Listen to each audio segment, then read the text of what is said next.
The Speaker has directed the Sergeant at Arms to ring the quorum bell for 10 minutes. This directive given person to standing orders of the House, standing orders of the National Assembly, standing orders number 34, subsection 1, on matters quorum is to allow members of Parliament to make their way into the chamber this afternoon to ensure that the House is properly curated to commence business this afternoon.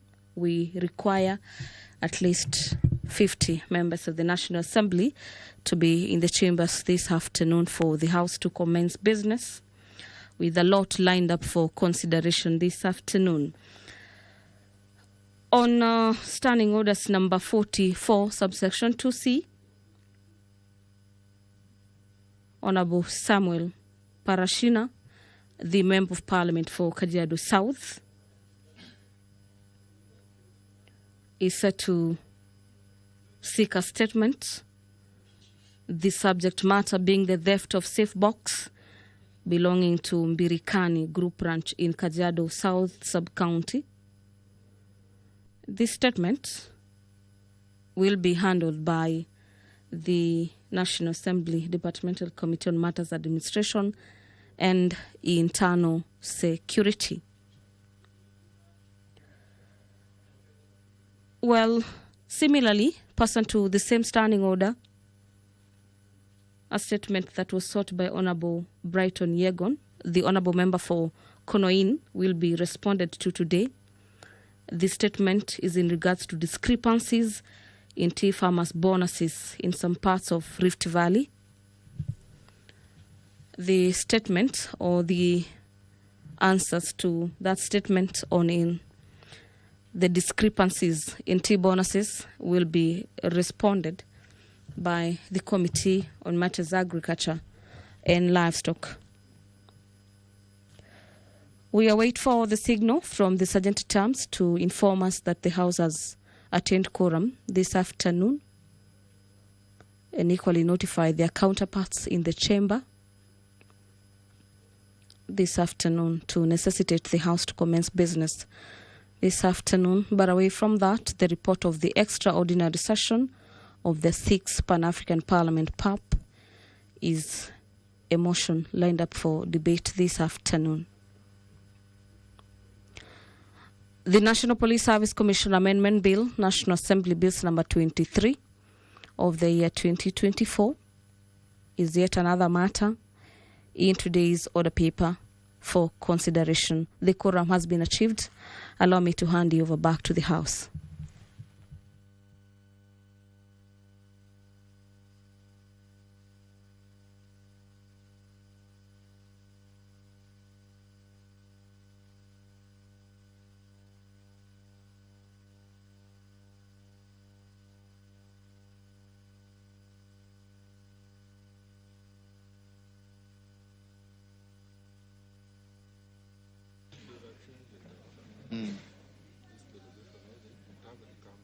Okay. They're from where? Global Health. Okay. Okay.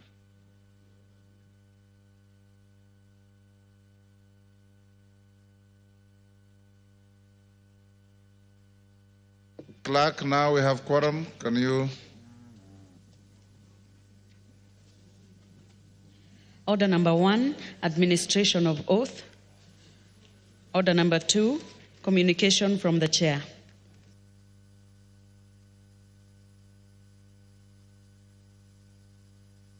Members on their feet, take your seats.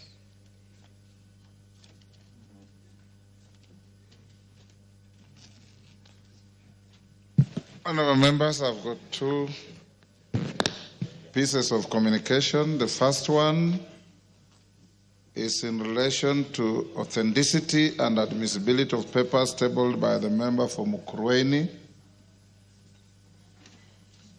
Honourable members, you recall that during the afternoon sitting of Wednesday, 20th November 2024, the Cabinet Secretary for Education appeared before the House to respond to questions asked by members. In that sitting, while asking a supplementary question to question number 096 of 2024, relating to the University of Nairobi, the member from Mukurweini, the Honorable John Kagusha, MP, made various claims on management and operational issues at the University of Nairobi. In line with the Standing Order 91, the Honorable Kagusha tabled copies of documents from the Ethics and Anti-Corruption Commission, EACC, the Commission for University Education, CUE, the University of Nairobi, UON, and the Pontifical Urbania University to substantiate the claims. Honorable members, I directed the clerk to examine the documents and advise on their authenticity and admissibility, and the clerk has since discharged that responsibility. In this regard, I have determined that the documents from the EACC and the Commission for University Education as submitted by the Honorable Kagusha are authentic, admissible, and now form part of the record of the House. I'll guide the House on the remaining documents once they are authenticated. Thank you. Is Kagusha in? Not yet. Honorable members, the second communication is on proposed amendments to the Ethics and Anti-Corruption Amendment Bill, National Assembly Bill number 11 of 2024.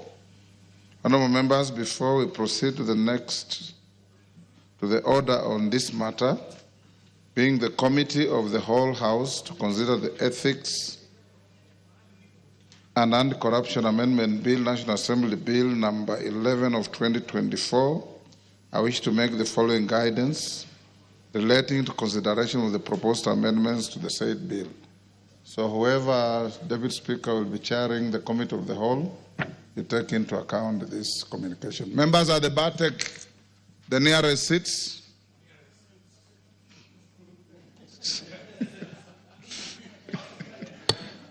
The nearest seat, CNN.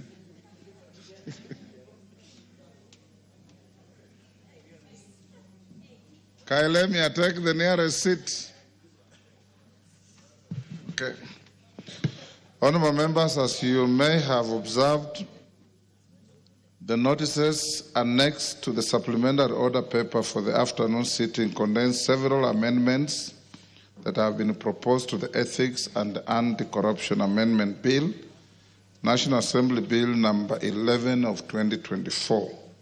The amendments have been proposed by the leader of the majority party, the chairperson of the Justice and Legal Affairs Committee, the Honorable Carolo Mondi, MP, and the Honorable Shakil Shabir, MP. Honorable members, Standing Order 47.3 obligates the Speaker to exclude a motion from being debated or direct the amendment of a motion in an appropriate format where the motion either offends the Constitution, an Act of Parliament, or the Standing Orders. The Standing Orders provide, and I quote, if the Speaker is of the opinion that any proposed motion, A, is one which infringes on the debate on which is likely to infringe any of these standing orders, or B, is contrary to the Constitution or an Act of Parliament without expressly proposing appropriate amendment to the Constitution or the Act of Parliament, the Speaker may direct either that the motion is inadmissible or that notice of it cannot be given without such alteration as the Speaker may approve, or that the motion be referred to the relevant committee of the Assembly pursuant to Article 1142 of the Constitution. Honorable members, with respect to amendments proposed to a bill under consideration by the House, the Speaker is obligated to ensure that the bill under consideration by the House is insulated from any amendment or revision that may place it at odds with either a constitutional or statutory provision or violate the procedural prescriptions of the standing orders. Both I and my predecessors have ruled on the solemn duty outlined in Standing Orders 47.3. On several occasions, we have reiterated that a Speaker cannot fold his or her arms and preside over deliberations that may lead to an unconstitutional or absurd result. Additionally, we have also consistently ruled that the question of the constitutionality of a matter under consideration by the House should not be put to a vote. Honourable members, the Ethics and Anti-Corruption Amendment Bill, National Assembly Bill number 11 of 2024, is one of the bills that were co-sponsored by the Leader of the Majority Party and the Leader of the Minority Party to actualize the recommendations of the National Dialogue Committee, NADCO.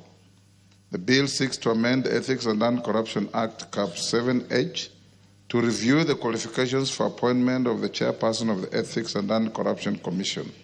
Clause 2 of the bill outlines the proposed new qualifications. Additionally, honourable members, Clause 3 of the bill saves the person currently serving as the EACC chairperson from the effect of the reviewed qualifications if the same are passed by the House.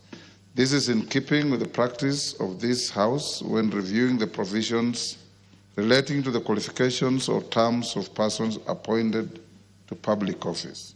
Honourable members, in the notice, in the order paper for this sitting, the chairperson of the Departmental Committee on Justice and Legal Affairs, the Honourable JLAC, the Honourable Carole Omondi, MP, and the Honourable Shakil Shabir, MP, all propose amendments to delete Clause 3 of the Ethics and Anti-Corruption Amendment Bill 2024, National Assembly Bill number 11 of 2024. The implication of their proposed amendment is that if the House were to pass the new qualifications contained in the bill, the qualifications would immediately apply to the current holder of the office. Honourable members, the proposed deletion of Clause 3 by the chairperson of JLAC, the Honourable Carole Omondi, and the Honourable Shakil Shabil flies directly in the face of the provisions of Article 250 of the Constitution on the composition, appointment, and terms of office of members of a commission or holders of independent offices. In particular, Article 253 of the Constitution provides that for a person to be appointed as a member of a commission or the holder of an independent office, such a person must have the specific qualifications required by this Constitution or national legislation. Honourable members, this House approved the appointment of the EACC chairperson based on the specific qualifications required by the Constitution and the Ethics and Anti-Corruption Commission Act, Cap 7H. It will therefore patently offend the Constitution for the House to contemplate amending the qualifications midstream and to subject a current office holder to a new qualifications without providing an appropriate saving or transitional provision. In this regard, therefore, honourable members, I have declined to approve the amendments proposed by the chairperson of the Departmental Committee on Justice and Legal Affairs, the Honourable Carole Omondi, MP, and the Honourable Shakil Shabir, MP, for the deletion of Clause 3 of the bill. I have approved the amendment proposed by the Leader of the Majority Party to Clause 3 of the bill for consideration by the Committee of the whole House. The proposed amendment is in keeping with the requirement of the Constitution and the established practice of the House and as cited in this communication. This House is accordingly guided. Honourable George Best, I hope you have heard me.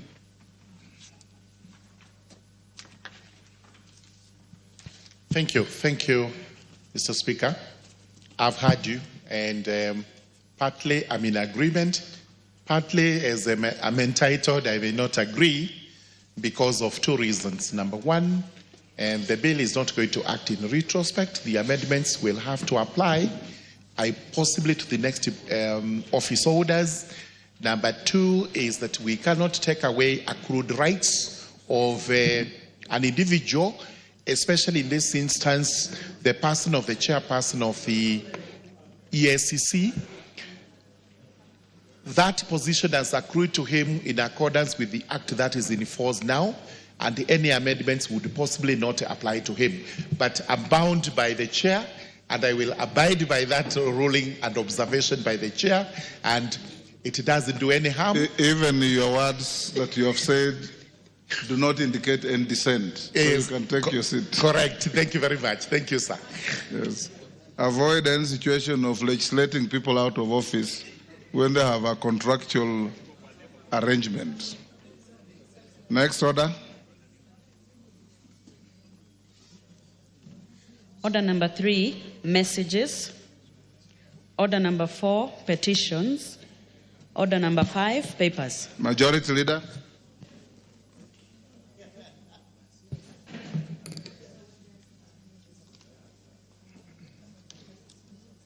Honorable Speaker, I beg to lay the following papers on the table of the House today, Wednesday, November 27th, 2024, afternoon sitting.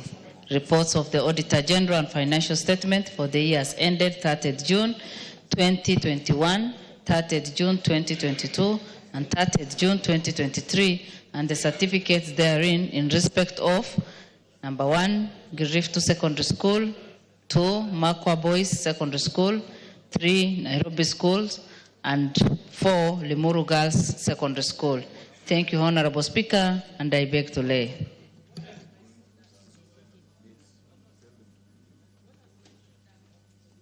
Chairperson, Public Petitions Committee, Nimrod.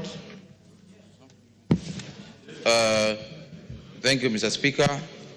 Honorable Speaker, I beg to lay the following papers on the table of the House today, Wednesday, 27th November 2024.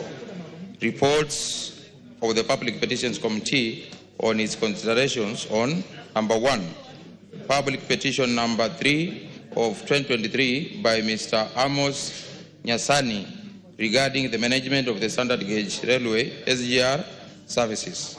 Number 2, Public Petition number 31 of 2023 by the Honorable Ali Wario, MP, regarding a review of boundaries of the Tana Delta Irrigation Project. Number 3, Public Petition number 33 of 2023 by Honorable Badi Twalib, Badi, regarding compensation of persons affected by Mombasa Mariakani Duoling Project.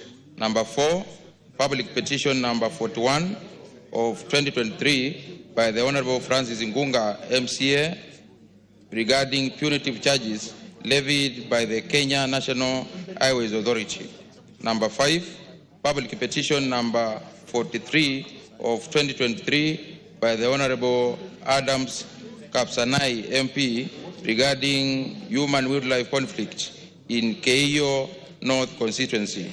Number 6, Mr. Speaker, Public Petition number 45 of 2023 by the Honorable Chiforomodo Mangale, MP, regarding delayed adjudication and settlement of residents of Kidomaya Miungoni village in Vanga Ward, Kivengu sublocation. Mr. Speaker, number 7, Public Petition number 50 of 2023 by the Honorable Charles Onchonke, MP, regarding delayed payment of public pension by Kenya Railways Corporation. Public Petition number 82, that is number 8 of 2023 by the Honorable Badi Twali Badi, regarding the delay in the completion of the Jomvu Jitoni Rabai Road in Jomvu Sub-County. And lastly, Mr. Speaker, number 9, Public Petition number 6 of 2024 by the Honorable Robert Ukose, MP, regarding delays in posting medical interns, absorption of universal health coverage UHC contract staff, conclusion and collection bargaining agreement CBAS, and the recognition of agreement in the health sector in the country. Honorable Speaker, as a lay, I would request to say the following. Honorable Speaker, in the beginning of this term, when the committee was formed, the Committee of Public Petitions, members were up to some point dissatisfied with the performance of the committee in generating the reports. But Mr. Speaker, I want to appreciate your patience and advice to the committee, and also support, budgetary support and training programs to the members, and also qualified staff from the Parliamentary Service Commission, who have been working with the committee to look into the petitions. Mr. Speaker, I want to assure members, before we proceed on the session this year, this committee will have no pending petition before the committee. All the other reports will be tabled next week, and by the start of next year, we will be starting with new petitions which are not yet brought to the House, Mr. Speaker. Thank you, and I beg to lay. Well done, Nimrod. You are in focus for all the wrong reasons last time, and now you have done pretty well. Congratulations. Next, Chairperson, Departmental Committee on Communication, Information and Innovation. Is that? Yes, Alpha? Honorable Speaker, I beg to lay the following paper on the table of the House today, Wednesday, 27th November 2024. Report on the Departmental Committee of Communication, Innovation and Communication on its consideration of the Public Relations and the Communication Management Bill, National Assembly, Bill number 17 of 2024. Thank you. Chairperson, Departmental Committee on Finance and National Planning. Finance. Osoro, where is the chairman for finance?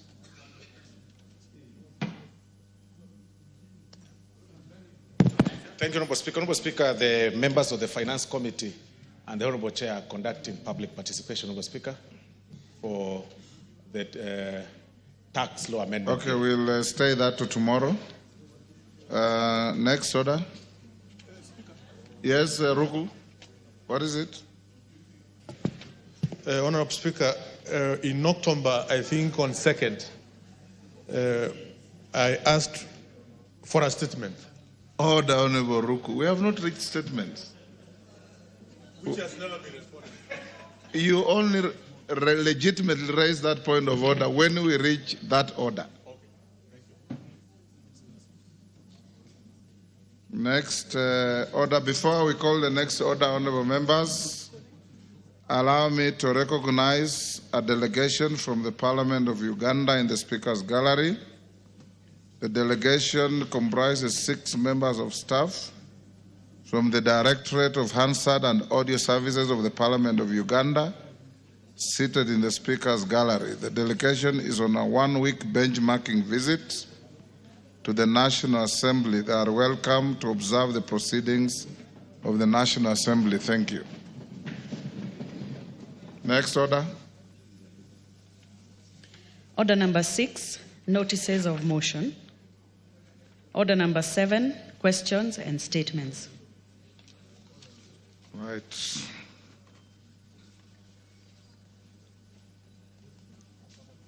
Order number 7, we start with member for Uasin Gishu, Deputy Speaker. Thank you, Honorable Speaker, for giving me the opportunity to make a general statement regarding the UN Women's Report on Statistics of Gender-Based Violence and Femicide in Kenya as we start and mark the 16 days of activism against gender-based violence. Honorable Speaker, pursuant to the provisions of Standing Order 43.1, I wish to make a general statement regarding the UN Women's Report on Statistics of Gender-Based Violence and Femicide in Kenya as we mark the 16 days of activism against gender-based violence.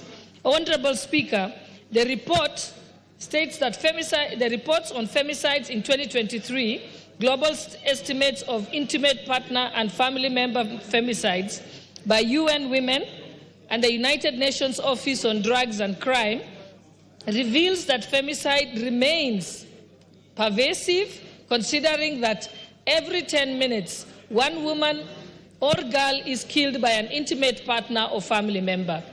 In 2023, 85,000 women and girls were intentionally killed globally, and 60% of these femicides, totaling 51,000, were committed by intimate partner or family member. This means that an average of 140 women and girls worldwide die every day at the hands of a partner or a close relative.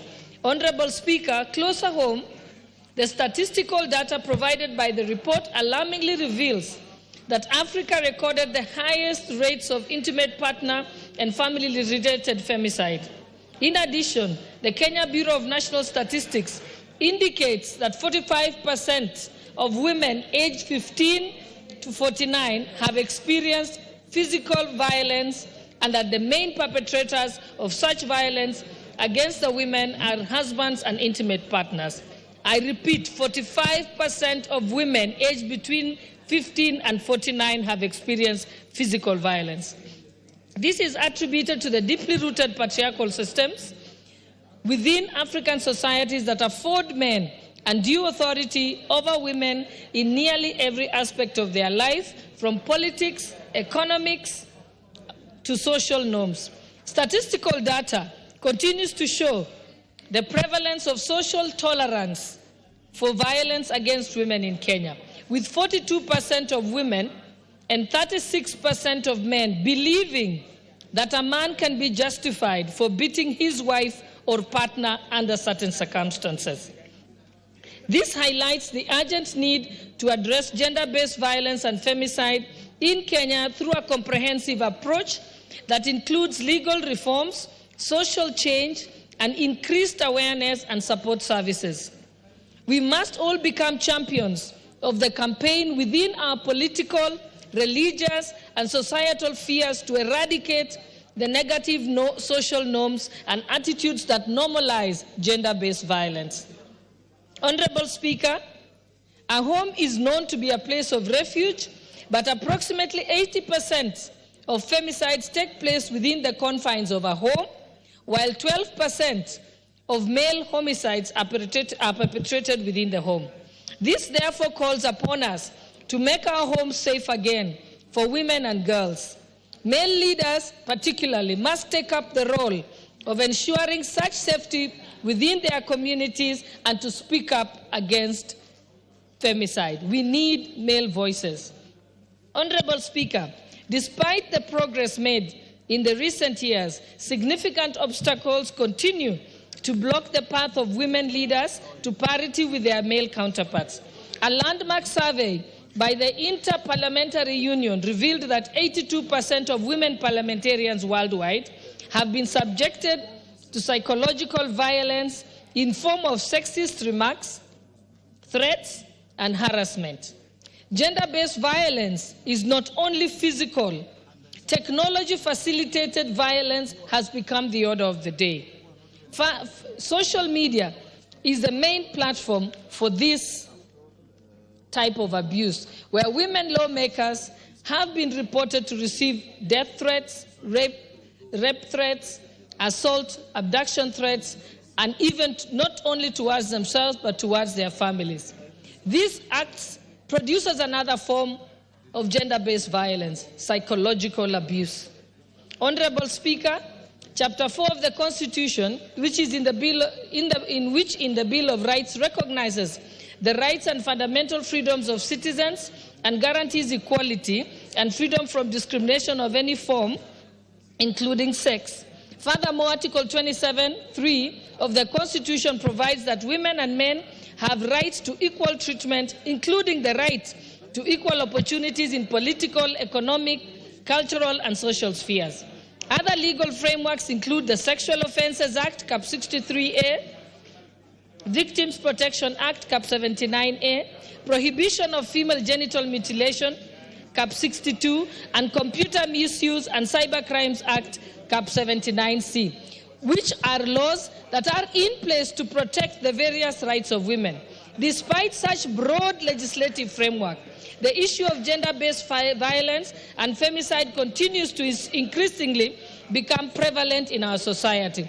Honorable Speaker, therefore, as we mark the 16 days of activism against gender-based violence, I wish to implore my colleagues to be voices of awareness through recruiting the local churches to be our voice, the local schools, local community meetings, and dedicate and persuade our schools to dedicate at least an hour a week to teach our children about this matter. Honorable Speaker, as I finish, allow me to use this platform to plead with my colleagues, including our male colleagues, to join this campaign. I thank you, Honorable Speaker. Thank you, Deputy Speaker. Millie, you want to joyride on that? Go ahead.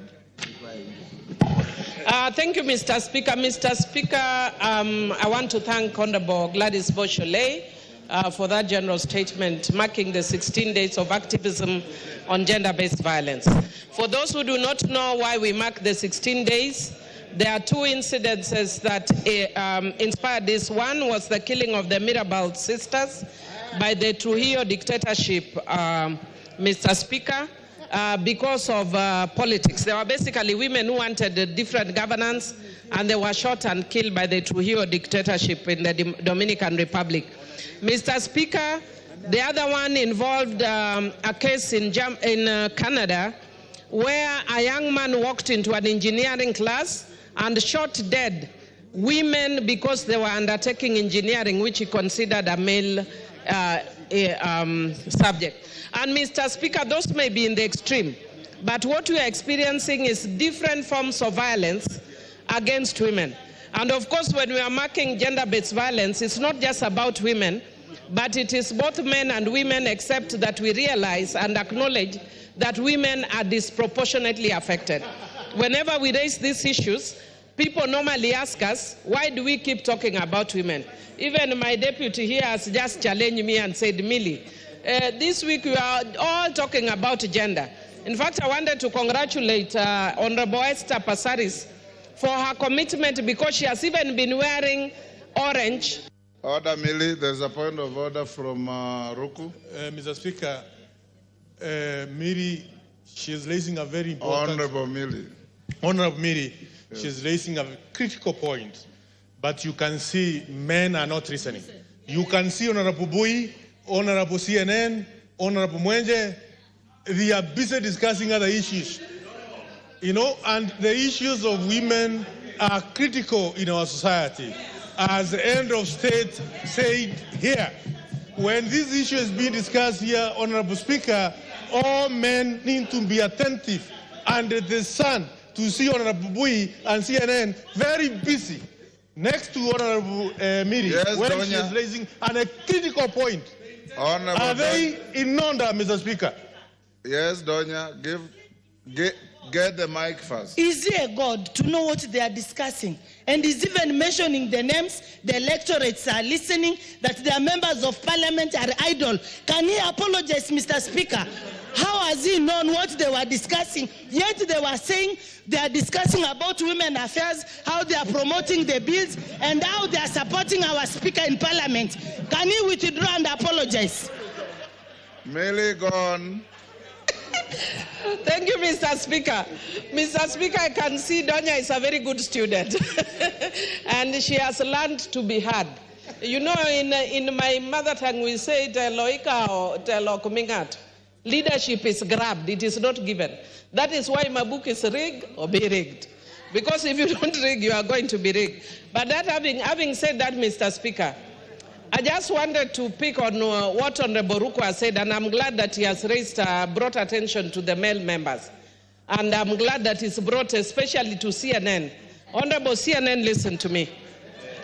Earlier today, we were talking about a member of parliament from Kiambu who said very derogative things about women, or is alleged to have said very derogative things about women. Mr. Speaker, I shared that on my page. And I hope the men in this house are listening. And don't blame women when you are not doing your roles. When I placed this on my page, Mr. Speaker, and I've also seen in the page of Honorable Mayaka, she has shared the same thing. Go and see what young men in their 20s are talking. Toxic. They are celebrating abuse of women, making women look like they are, objects, and actually allowing or encouraging abuse against women. And they are not old men. They are young men in their 20s. And we have been asking the women here that we are empowering young women. What happens to our boys? Can I empower young women, then I come and empower boys and you are in this house? The men in this house empower the boys. They are going astray. You are raising toxic people in this country. And unless, no, it is not us. I want to tell Honorable Osoro, this is a very serious issue, Mr. Speaker.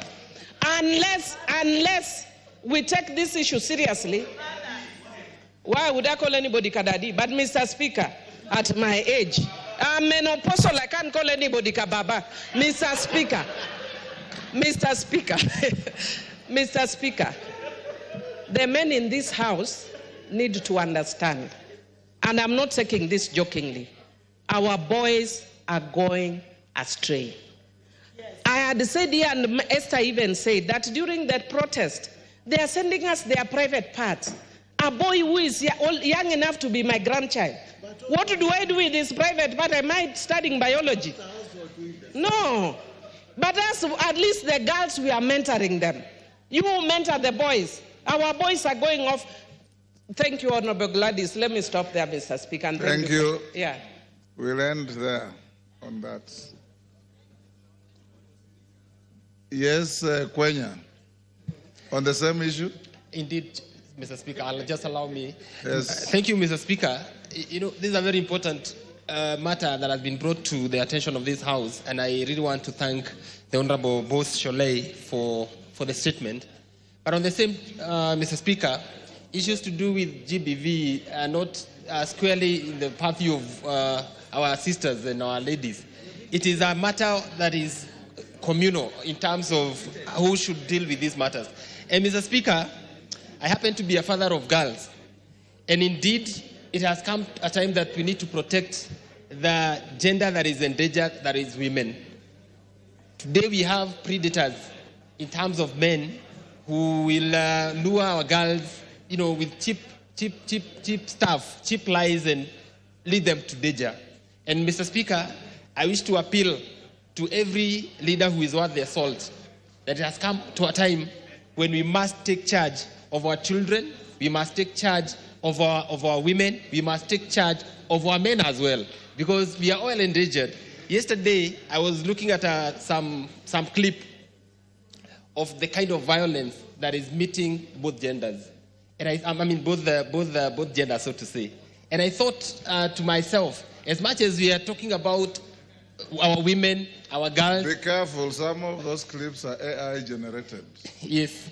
Either way, we must address the real issues so that then we arrest this issue of gender violence. And Mr. Speaker, I really support that statement, and I believe these 16 days of activism, we are going to be available in our constituencies to address our people and to bring them to speed as to the dangers that we are facing today. Thank you, Speaker. Thank you.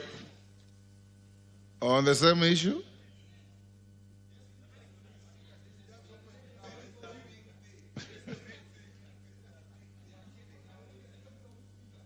Yes, who is the member at the back?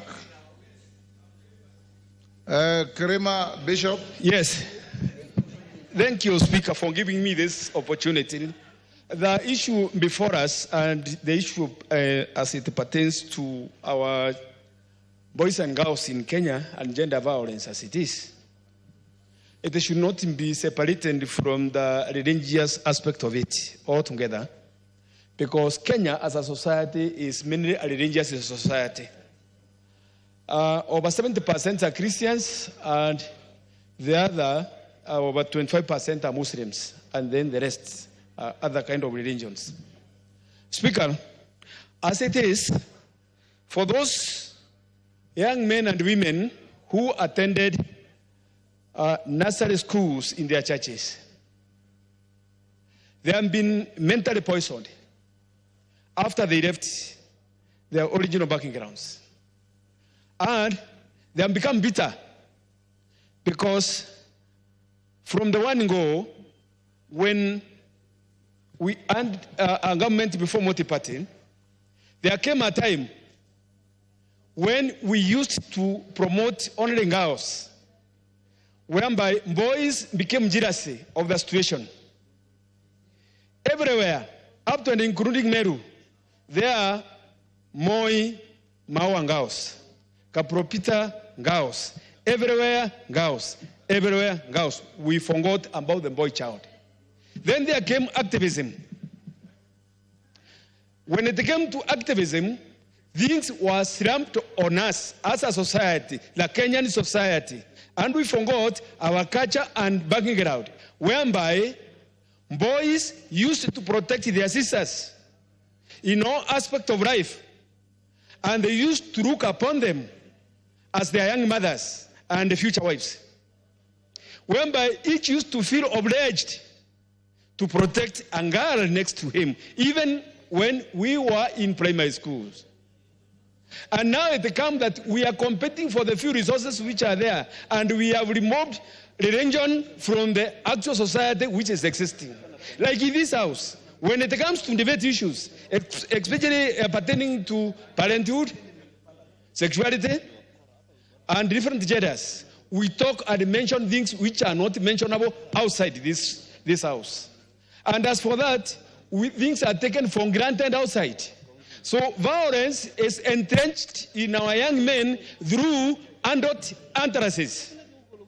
And as for that, we must come out with the policies. We must come out as leaders. Every meeting we go, every area we go, as we are advocating for SHA and any other government policies, we should be advocating for the protection of girls in our society. Without that one, always, now and then, we are going to be having dumping bodies of young girls. And then the last one, we should consider what is ailing the society, that the girls are always being killed by young men and even old men. Why?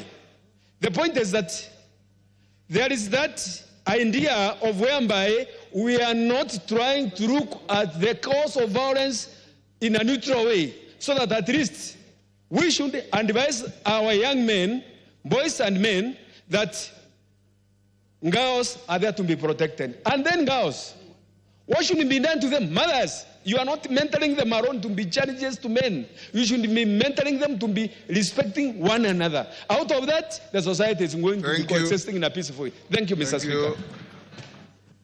Kemei, 1 minute each. Okay, thank you, Honorable Speaker. And I want to thank Honorable Pose for bringing in this statement. As we campaign against gender-based violence, I stand, Honorable Speaker, to let us know that this is a monster. As much as we are concerned with economic improvement in this country, we should be concerned more about the social. I'm saying this, Honorable Speaker, because in Kericho County, as by March 2024, cases reported of gender-based violence is 936, which is actually very high, not forgetting even the teenage pregnancies of 5,448. Honorable Speaker, there's this lady who is now in hospital. The husband almost killing her because of what? Change of 336 shillings that she's not given it out.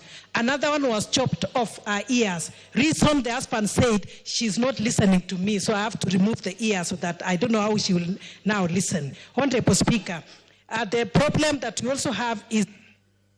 Osoro. Thank you very much, Honorable Speaker. Honorable Speaker, also rise to support the statement by the Honorable Gladys Shore, Honorable Speaker. For me, Honorable Speaker, I look at this whole issue largely a morality issue that has been caused by poor parenting and sandwiched to mental health challenges. Because the frustrations out there, people are looking at places they can actually vent to or vent at. And the weaker sex, the weaker gender becomes now the easiest target, Honorable Speaker. But even as we say that, Honorable Speaker, we also need to... Yes, Sholei. Honorable Speaker, thank you very much for this. Well, let me correct Honorable Osoro, who's also my student. Probably you forgot that part of the class. We are not the weaker sex. You see, that's how the bias begins.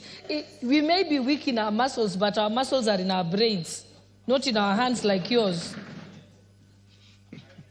I so agree, Honorable Speaker. She just said that they may be weak in their muscles, and that's what I meant, that they are weak in their muscles. And I say that with tremendous respect to my teacher, the Honorable Boss Cholet. Honorable Speaker, it's also a societal challenge. The communal way of rectifying kids or young men and women when they are growing, Honorable Speaker, has changed, has shifted. People are now leaving parenting to churches, leaving parenting to teachers, leaving parenting to, social media. So it's really a big problem that needs a campaign. And I think this statement is timely. Within these 16 days, we need to tell people that parenting is personal. Talk to your kid and make them understand that you need to grow to be a right or upright person in the society. Thank you very much, Honorable Speaker. Thank you. Is that Kiamba? Or is the lady, your hair is so thick I can't see your face? Oh? Mbaka. Christine. Yes, it is me. Your hair is Speaker. covering your entire face. Okay, thank you. Thank you, Mr. Speaker, for giving me this opportunity. I think gender-based violence has been with us for years, from time immemorial. And we thought that as we move on to years ahead of us, it should be eradicated. Traditionally, women were looked down upon, they were trodden on, they were beaten, insulted, and mistreated. They never had a chance to actually be included in any positions of leadership and so on. In a modern society, I thought modern men would have learned that women have a right to be protected. But you see young men who are supposed to be modern, who are educated, who are with the times, are the ones who are actually being perpetrators. Your minute is over. Let's go to the next. Innocent Momanyi, member for Bobasi. Mr. Speaker, the genesis of this matter was our culture. I have given you an opportunity to make a request for your own statement. Okay. Thank you, Mr. Speaker. Yes. I thought... Mr. Speaker, I wish to make a statement on the passing on of Honorable Andrew Nyananga Rosana, who was formerly a member of Parliament for Bobasi Machoge. Honorable Speaker, pursuant to Standing Order 259D2, I rise with a heavy heart to pay a glowing tribute the late Honorable Andrew Nyananga Rosana, former member of Parliament for the then Bobasi Machoge constituency between 1974 and 1979. Honorable Speaker, the late Honorable Andrew Nyananga Rosana passed away on Thursday, 19th November 2024, at the age of 85 years. His passing is a profound loss to his family, friends, and the community he served with unwavering dedication and commitment. The late Honorable Rosana was born on the 4th of August 1939. He will be remembered for his tireless efforts to improve the lives of his constituents through numerous transformative initiatives. Among his remarkable achievements was the initiation of the Kisi-Kilgoris Road project in 1978, which was completed in 1982 and greatly enhanced connectivity in the region. He also spearheaded the establishment of Ogembo and Nyamaje tea factories, fostering economic growth for tea farmers in the area. Additionally, the late Honorable Rosana was instrumental in the development of critical infrastructure, including Sameta water projects, constructed by Isako Company, whose water tanks still stand as a testament to his vision. He also oversaw the construction of the Ria Rosana Bridge near the Nyamokenya area, a critical project that addressed the history of tragic accidents in the region. Honorable Speaker, Honorable Kinyananga's passion for education was evident in his role in initiating several Harambee schools, many of which were later adopted by the government, which include Bishop Mugeni Nyakegogi Secondary, Nyagiki SDA, Nyamache Secondary School, Nyamawa High School, Vyonseri High School, and his personal project of Kenyerere High School, among others. Beyond his development contribution, Honorable Sana served diligently on the Catering Committee and Speakers Committee, demonstrating his commitment to Parliamentary Service Commission and national progress. Honorable Speaker, on behalf of this House, I extend our deepest condolences to the family of the late Honorable Rosana Nyananga, his friends, the people of Bobasi and the Machoge constituency, and the entire nation.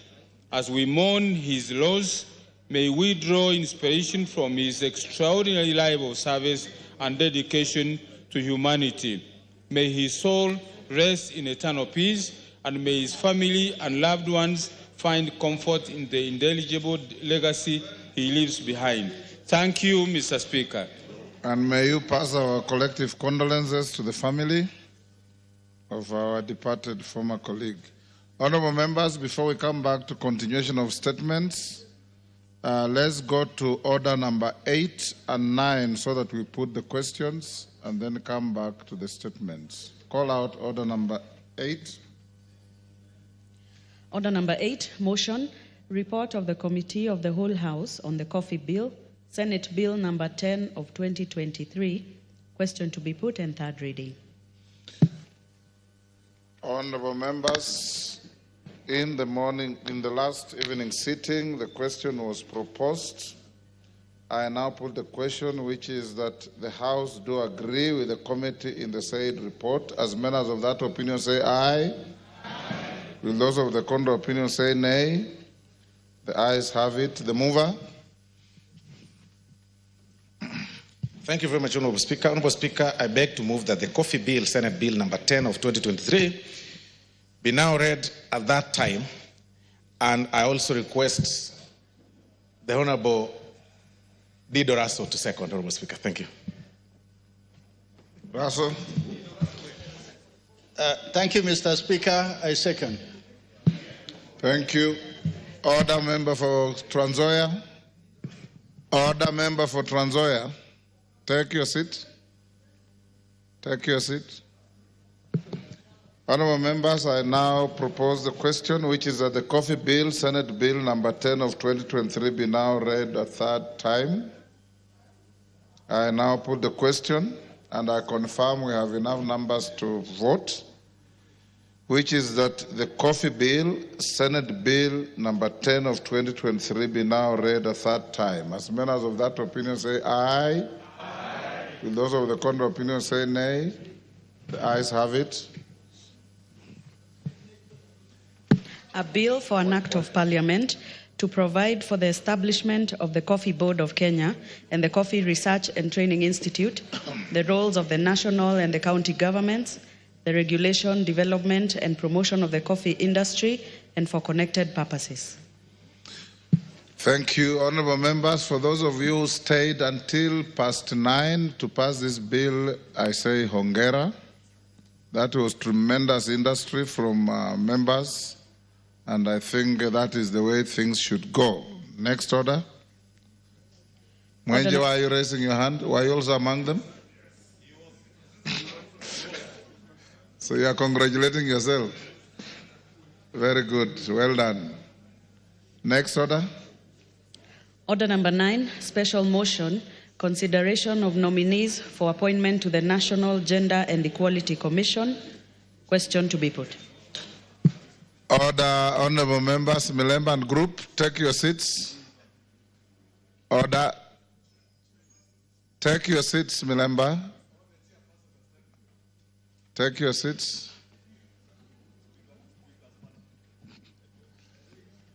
Honorable members, I'll now put the question at order number 9, which is that taking into consideration the findings of the Departmental Committee on Social Protection in its report on the vetting of nominees for appointment as chairperson and as members of the National Gender and Equality Commission, laid on the table of the House on Tuesday, 26 November 2024, and pursuant to Article 250 of the Constitution, Section 11(7) of the National Gender and Equality Act, Cap 7K, and Section 3 and 8 of the Public Appointments Parliamentary Approval Act, Cap 7F, this House approves the appointment of the following persons to the National Gender and Equality Commission. 1, Honorable Rehema Dida Jaldesa, Chairperson, and 2, Michael Nzomo Mbithuka, Member. As members of that opinion say aye. Aye. Will those of the contrary opinion say nay? The ayes have it. Call out also order number 10, Majority Leader. You let it be called out first. Order number 10, special motion, consideration of nominees for appointment to the Salaries and Remuneration Commission. Majority Leader, you had an application to make on this? Yes, Honorable Speaker. I wanted to beg for your indulgence to drop off this special motion number 10 on consideration of the nominees for SRC for reasons that I had discussed with you, and probably stand it down to sometime next week when the House will be ready to consider that motion. Therefore, beg your indulgence that we do drop that order number 10, or rather stand it down to sometime next week, as the House business may allocate time next week, whichever day they allocate us next week. You are indulged, and the matter will appear before House Business Committee on Monday at midday for further consideration. Let's go back to statements. Samuel Parashina. Thank you, Mr. Member for Kajiado South. Thank you, Mr. Speaker. I stand for a request for a statement regarding theft of a safe box belonging to Imbirikani Group Branch in Kajiado South Sub-County. Honorable Speaker, pursuant to the provision of the Standing Order 44-2C, I rise to request for a statement from the chairperson of the Departmental Committee on Administration and Internal Security regarding theft of a safe box belonging to Imbirikani Group Branch in Kajiado South Sub-County. Honorable Speaker, the Imbirikani Group Branch, located in the western part of Kajiado South constituency, was established in 1968 primarily to facilitate the transfer of ownership of Maasai lands from communal to private group property. The group branch also ran various initiatives, including the Predator Compensation Fund, PCF, a program for compensation of livestock owners for losses due to predators, thereby reducing retaliatory killings of lions by affected residents. Unfortunately, on 24 August 2024, unknown individuals who purported to be police officers trespassed the Imbirikani Group Branch office at Paran Hotel and stole a safe box. Honorable Speaker, the stolen safe box contained uncollected title deeds and other official documents critical to the roles played by the group branch in transferring land to its members. Although the matter was reported to Kimana Police Station under OOB number 14/24/08/2024, the authorities are yet to locate the safe box or recover its contents. Members of the group branch are apprehensive that they are likely to face the risk of the stolen title deeds being used for fraudulent transaction, exposing them to financial and legal vulnerabilities. It is therefore essential for the security agency to properly recover the safe box and its content to safeguard against such risk and secure ownership of the land.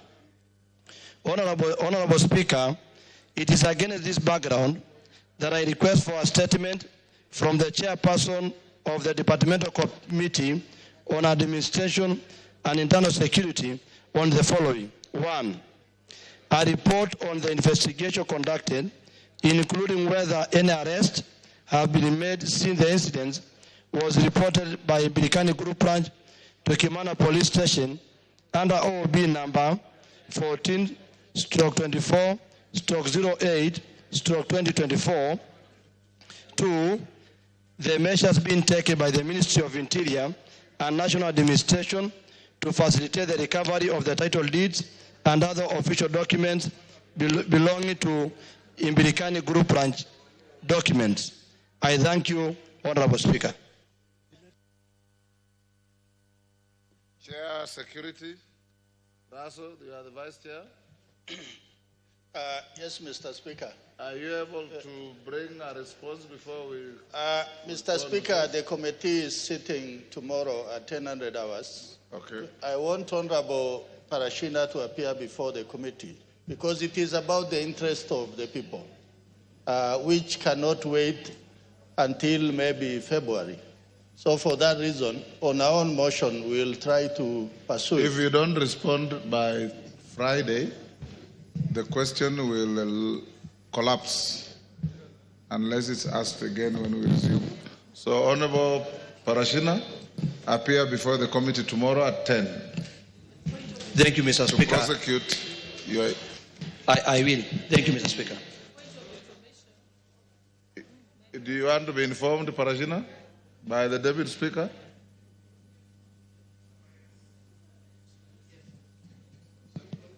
Yes, Mr. Speaker. Honorable Speaker, just in the interest, allow me to give him some information, just to assist your people so that you're not worried that the title deeds are in wrong hands. Remember, the title is just like showing that you're the owner, but the actual records of the lands office are the most important. So you should take that OB number report that you've taken and take it to the lands office so that it's entered in as a caveat, so that nobody can deal with that property as you wait to have the matter heard by the committee, so that at least you're mitigating any further losses and damage. Thank you, Honorable Speaker. That is free legal advice, Parashina. Yes, Tongoyo? Your Vice Chair has already spoken. Add something. Go ahead. Give Tongoyo the mic. So, Honorable Speaker, It's back to where you're running from. Honorable Speaker, as much as I want to agree on what the Vice and, of course, the advice of the Deputy Speaker, we had a very almost an 1 hour discussion with Parashina in my own office, actually, a few hours ago, over the same issue. Mm-hmm. And we know Narok and Kajiado, we bother each other and even share some politics. And so I understand, actually, in depth, what really transpired. And I did ask whether, of course, or also advise that you need to register the OB. And normally there is also the Gazette if the title deed has gotten missed. Because it's no longer nothing, it's not really much about security per now. It's about missing of vital documents. So I really want also to support the position of the Deputy Speaker. Thank you. Yeah. Parashina, umeelewa? Okay. Next, Mark Mwenje. Yes, Parashina. Yeah. Something, sorry, yes, Mr. Speaker. Sir. Yeah, I agree with the advice given by Deputy Speaker, and I'll do that. But I really appreciate from the Honorable Dido because of the issue is very, very, very emotive on other documents. So I'll appear tomorrow 10, and I urge or request the chairperson try to help us because the people, the public has been even doing demonstrations on roads. It's becoming insecurity in our place. Thank you, Mr. Speaker. Thank you. Mark Mwenje. Thank you, Honorable Speaker. I rise to request a statement regarding dismissal of our police constable, Mr. Joseph Wangondu Wamogonda. Honorable Speaker, pursuant to the provisions of Standing Order 44.2c, I wish to request for a statement from the chairperson of the Departmental Committee on Administration and Internal Security regarding the dismissal of Mr. Joseph Wangondu Wamogonda, a police constable of police force number 64064. Honorable Speaker, Mr. Joseph Wangondu was employed by the NPS as a police constable on 2nd May 1992 and deployed to the then Northern Frontier Province, where he worked for 5 years before being transferred to Jogoo Road Police Station. On 9th August 2000, while discharging his duties, he arrested a civilian who was impersonating a police officer working for the Alpha 5 Flying Squad. The suspect, together with his taxi driver, were arrested and booked under OB number 5/10/8/2000. Mr. Wangondu was later summoned by his superiors, where he was interrogated regarding the arrest and later served with a waiver notice of disciplinary charge. Subsequently, Mr. Wangondu was charged with unlawful detention of a taxi driver and breaking out of a police line contrary to NPS regulations under OB number 8210/8/2000. He was later acquitted on 30th July 2002 due to lack of evidence. Following his acquittal, Mr. Wangondu appealed for reinstatement to the NPS on 17 December 2014 and subsequently on 19 February 2020, but the NPS is yet to reinstate him. Honorable Speaker, it is against this background that I request for a statement from the chairperson of the Departmental Committee on Administration and Internal Security on the following. 1, a detailed report on the circumstances that led to the arrest, prosecution and dismissal of Mr. Joseph Wangondu from NPS while undertaking lawful duties. 2, status of appeal for reinstatement to the service made by Joseph Wangondu on 17 December 2014 and on 19 February 2020 and the reasons for the inordinate delay in reinstating the officer. And finally, the relief measures being put in place, including payment of outstanding remuneration and compensation for Mr. Joseph Wangondu for the violation of his rights as guaranteed under Article 41 of the Constitution. Thank you, Honorable Speaker. Thank you, Mark Mwenje. Tongoyo, when can you bring a response? I will try, Honorable Speaker, Thursday next week. Thursday, thank you. We have already put too many. Tongoyo, we have already allocated too many for Thursday. Do it on Friday morning, next Friday morning. Response to statement request by Doris Donya, Chair Agriculture and Livestock. Dr. Mutunga. Thank you, Honorable Speaker. Honorable Speaker, I have a response from the Ministry of Agriculture and Livestock Development regarding the statement that the Honorable Doris Donya requested. Honorable Speaker, the statement had 3 parts. Let me be very sure. The response is structured in about 3 parts. The first part deals with the criteria used to determine the rate of annual bonuses paid to tea farmers across the different regions and factories in Kenya. In response, Honorable Speaker, the Ministry alludes that the tea bonus is a second payment to tea farmers, which is payable at the end of the financial year. Each month, the tea farmers are usually paid an initial amount of 25 shillings for tea factories in the tea block, in the East Tea Block, and 24 shillings for the tea factories in Kisii, Nyamira, and Nandi. 23 shillings for factories in Kericho, Bomet, Vihiga, and Trans Nzoia. This is usually an advance against the green leaf delivery, since the proceeds from the tea are only realized for 5 days from the delivery of green leaf to the factory due to the timeliness involved in processing and the sale activities. The bonus, therefore, which is the second payment, is therefore the net of the price realized minus the cost of production, including the monthly payments. The second payment is usually dependent on 2 factors. Number 1 is the price realized at the tea auction. The price realized at the auction is dependent on the quality of tea produced by each factory, which is dependent on many factors, including the quality of green leaf, that is the agronomical practices and tracking, post-harvest handling and manufacturing practices at the tea factory. In addition, the price of tea is also influenced by historical tea buyers' perceptions regarding the quality of tea produced by a specific tea factory. Other key factors include the prevailing demand and political situation in the markets and the effect of global economic shocks. So, Mr. Speaker, there is a large table which has different factory prices. I do not know whether, for the sake of members, I need to read. It's about 1.5 pages, Honorable Speaker, with your advice. Okay. Okay, Honorable Speaker, the second issue in determination of the payment of bonus is the cost of production. Cost of production also varies from factory to factory, depending on various factors such as transportation, cost to Mombasa, labor and administration costs, and that of energy. Factories with efficient machinery and operations are able to realize lower cost of production.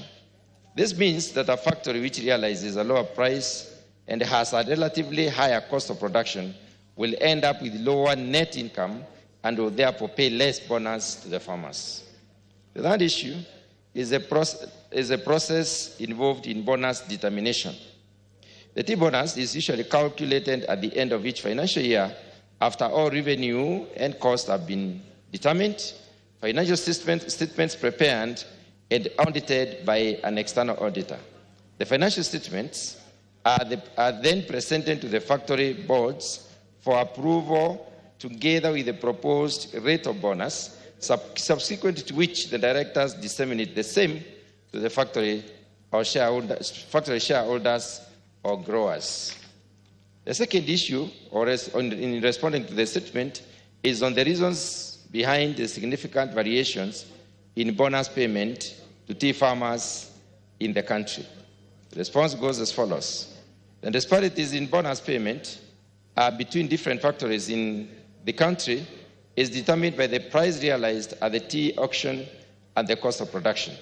A summary of the bonuses paid in the year 2023-24 compared to the 2022-23 is shown in this table. And, Mr. Honourable Speaker, I'll just give the average or the summaries.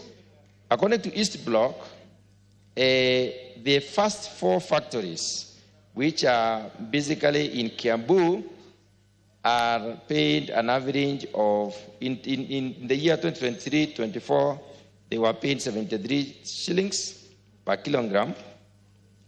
And then the factories in, and if the previous year they were paying 62.7 shillings per kilogram. Factories in Muranga were paying an average of 81.5 shillings this year and 64.3 last year. Factories in Kirinyaga, factories in Nyeri were paid an average of 74 shillings and 40 cents this year and 64 shillings and 30 cents last year. Factories in Kirinyaga were paid an average of 77 shillings and 10 cents this year and 65 shillings and 50 cents last year. Factories in Embu were paid 84 shillings and 20 cents this year and 64 shillings and 20 cents last year.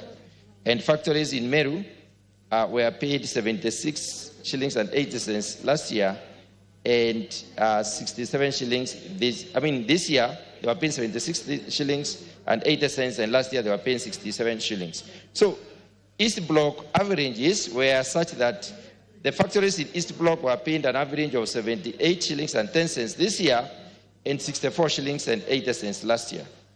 In Kericho County, last year they were paid 55 shillings and 10 cents, and this year 54 shillings and 90 cents. Factories in Kericho has 2 averages, the first average and the second average, where we have, I think this is Bomet, because I can see Mawashek, Chorus. These ones are paid 43 shillings this year and 51 shillings and 50 cents last year. Now, factories in Nyamira were last year paid, this year paid 54 shillings and last year 52 shillings and 30 cents. Factories in Kisii were paid 44 shillings and 30 cents last year, and this year they were paid 46 shillings and 60 cents. And the factories in Nandi, let me combine Nandi, Vihiga, and Trans Nzoia.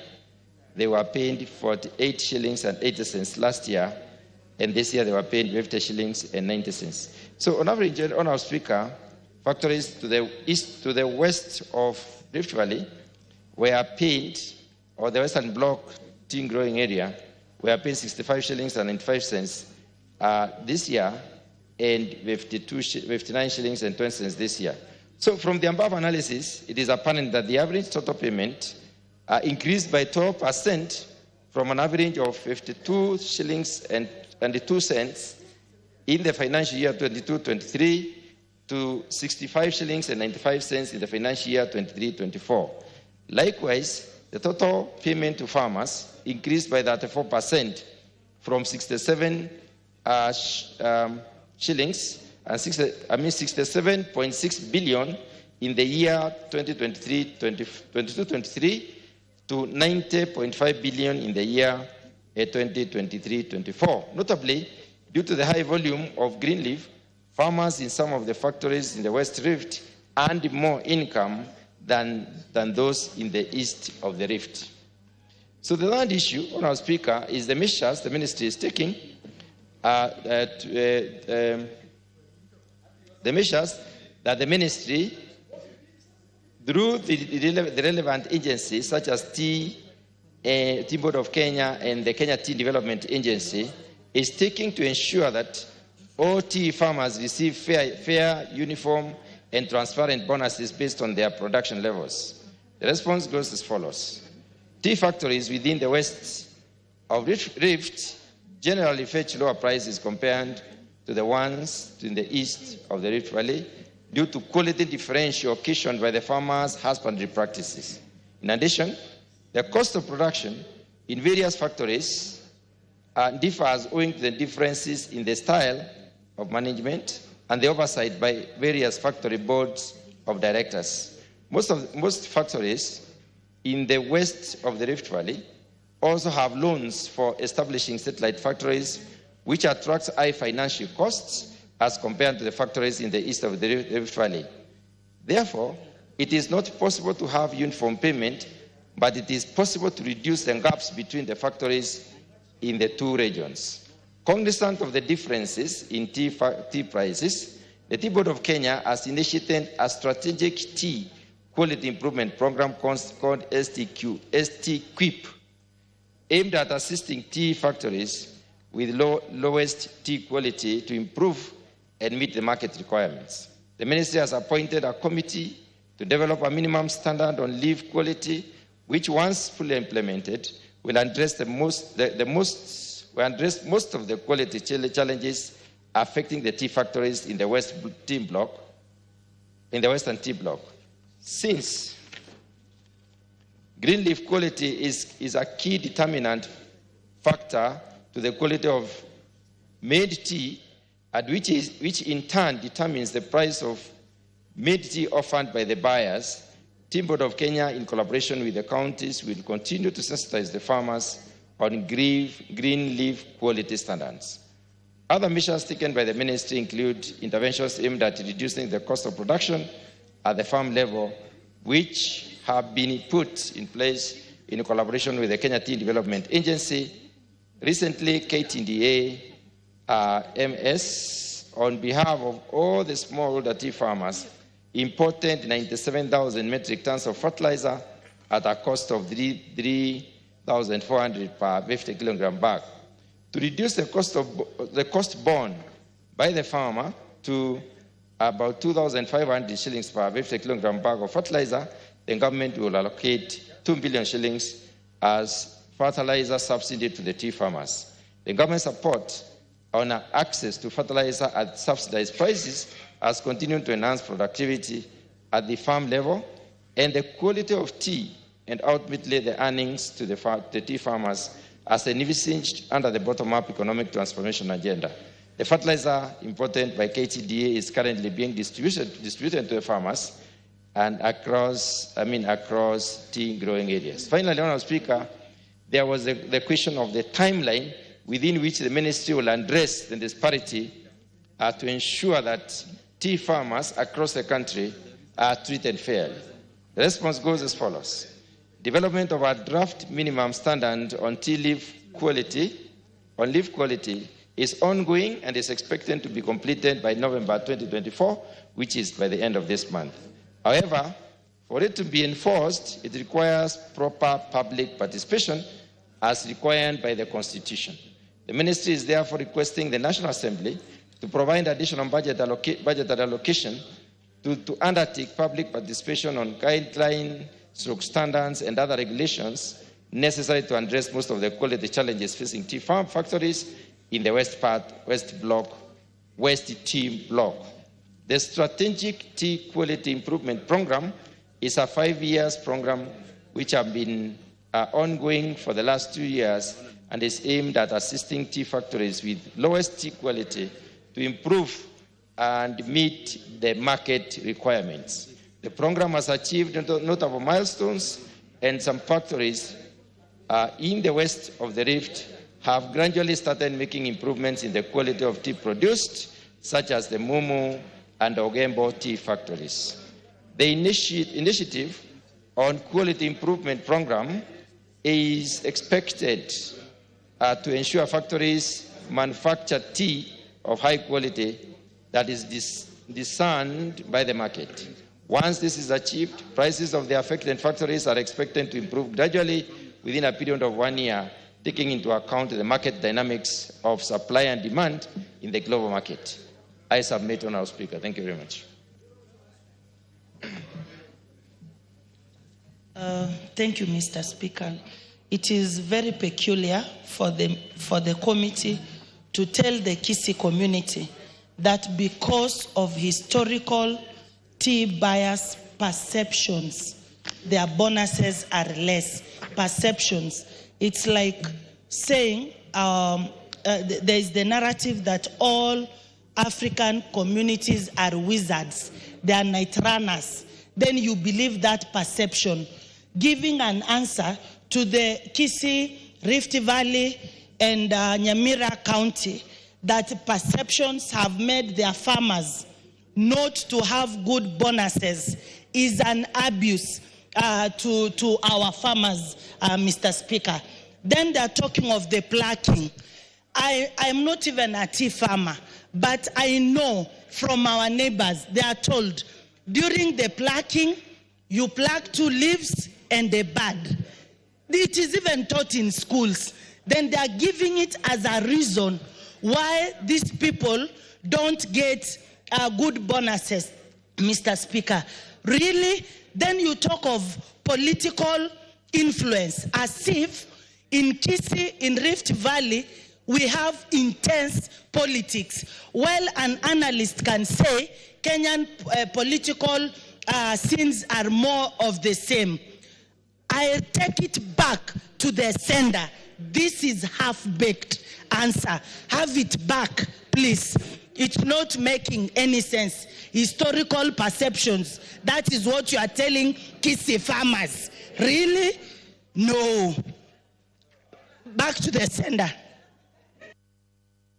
Tunga. RTS. Yes, Honourable Speaker, I will do the needful. But even as I do that, Honourable Speaker, I think it is important for the Honourable Member to realize that what it is not... Mutunga, what you'll do, even listening to you, the answer raises more questions than answers. It doesn't make a lot of sense even to the Speaker. Even I saw from your body language, you didn't seem to be convinced with what you are reading. Go back to the ministry and ask them to give you a better explanation. I will do exactly that. Tea grown in the east of the Rift Valley and the west of the Rift Valley is Kenyan tea. And those explanations are not plausible. They are created by some bias that you need to address. Yeah, I'll do that. Yes. Thank you. Yes, Kaluma. Speaker, thank you. Honorable Kwenya Thuku has gone with my card, leaving his here instead. Yes. But, thank you. Chair, this matter is not just limited to tea, but it cuts around all our cash crops.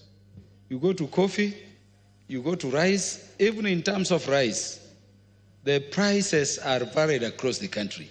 So that what is happening is that people currently take rice cheaply from farmers in Homa Bay, for instance, at Oluch Kimira, and they go and sell them to the bulk handlers in the areas where the prices are high. I want to agree and emphasize the Speaker that as he goes back, we are looking at the major issue of harmonization of the prices and equality of treatment of all our farmers so that the produce are not just being shuffled by middlemen, but actually benefits all Kenyans equally. Thank you. Sigai. Mr. Speaker, thank you very much, Mr. Speaker, for this opportunity. I am rising here as a tea farmer, a very small scale tea farm. Mr. Speaker, the statement given by the chair is below average, Mr. Speaker. Because what he's doing is giving the answer from KTDA. That's a script from KTDA. Mr. Speaker, I take my tea to Kapkatet and Mogosiek. We got 20 shillings as tea bonus in Mogosiek. And then somebody gets 56, 60 shillings in the eastern side. There is no justification whatsoever. And our people from the West have had a very low deal for a long time. We need some serious answer to tea farmers. Mr. Speaker, the issue, even one issue of tea tasting.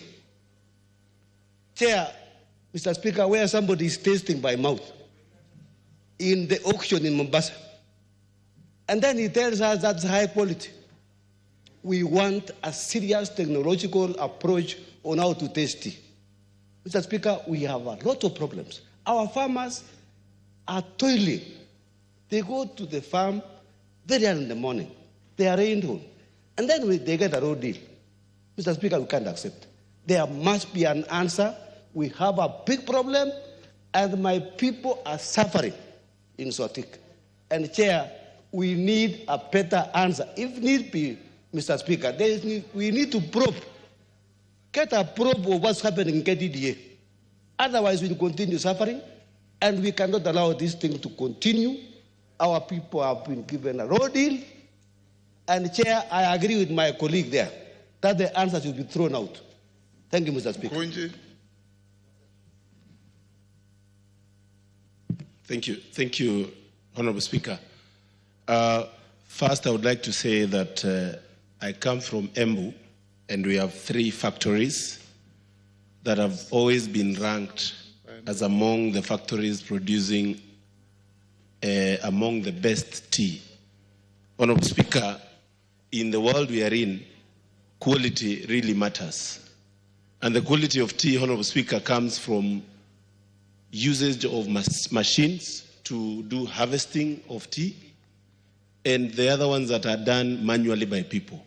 Honorable Speaker, it is true that you find prices of tea in Embu is better than in some other places. And simply, Honorable Speaker, is about the quality of tea. The world is very competitive these days, and we cannot ignore that we need to raise the standards of what we are giving to the world so that we can get good tea. And Honorable Speaker, just to educate my colleagues, tea is actually plucked 2 leaves and a bud. When you use a machine, it normally cuts more than 5, more than 6, and Honorable Speaker, when it is that way, it cannot cost the same way. Honorable Speaker, there is something they are calling these days orthodox tea. And orthodox tea is actually getting among the best prices in the world these days. This is actually the tea that has only the bud, and it is well rolled up. Honorable Speaker, with machinery harvesting, it is hard to achieve the quality of tea that we get in Embu. Honorable Speaker, even our prices are going to continue getting better because we have a good campaign. We are doing a huge campaign of ensuring that we focus on quality of tea other than the quantity of tea. There has been a backlog of a number of months for tea that is not in the right grades from our friends from the East. But I would propose that they should engage the farmers and engage KTDA for what I would call civic education on better getting and fetching better prices of tea. Thank you, Honorable Speaker. Cynthia. Thank you, Honorable Speaker. I thought Honorable Donya had done justice to this statement, but it is not proper, Honorable Speaker, for Honorable Mukunji to bastardize the quality of tea from the other areas, Honorable Speaker. And he cannot insinuate that the other tea farmers in this country, apart from those from his constituency, know better about tea. Honorable Speaker, that is not proper.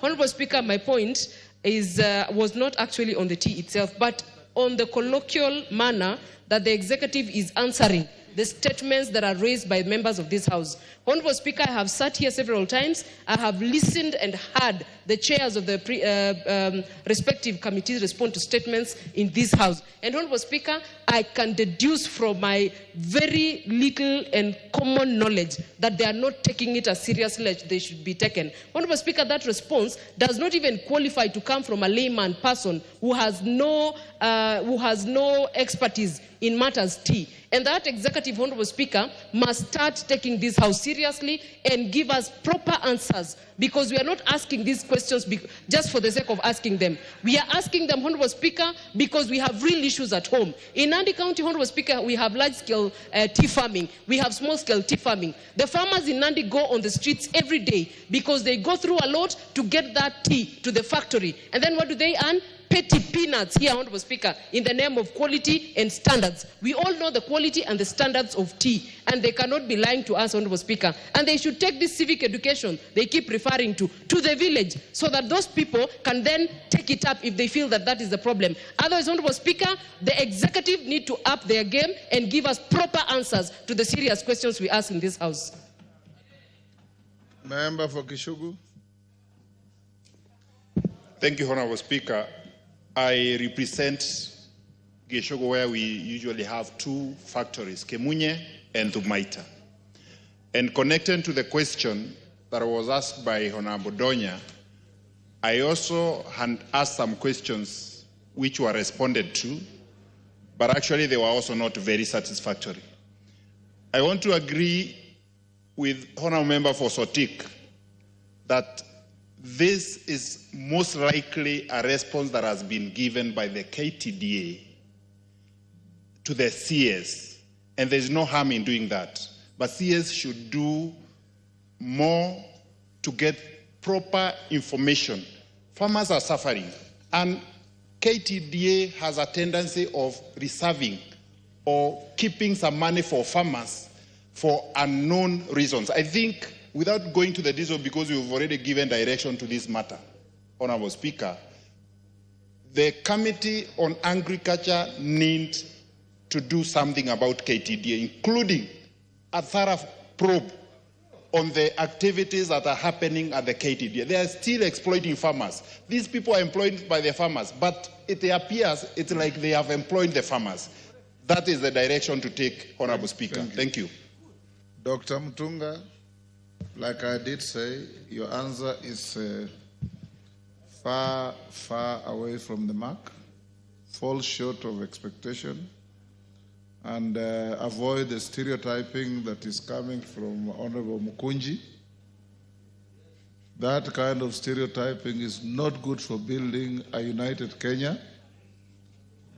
A tea farmer in Mount Elgon is the same as a tea farmer in Embu, is the same as a tea farmer in Sotik, in Nyamira, everywhere. Find a way, Dr. Mutunga, and I know how thorough you are, to create equity, fairness, and just returns for every farmer. And don't fall into the trap of Mukunji's stereotyping.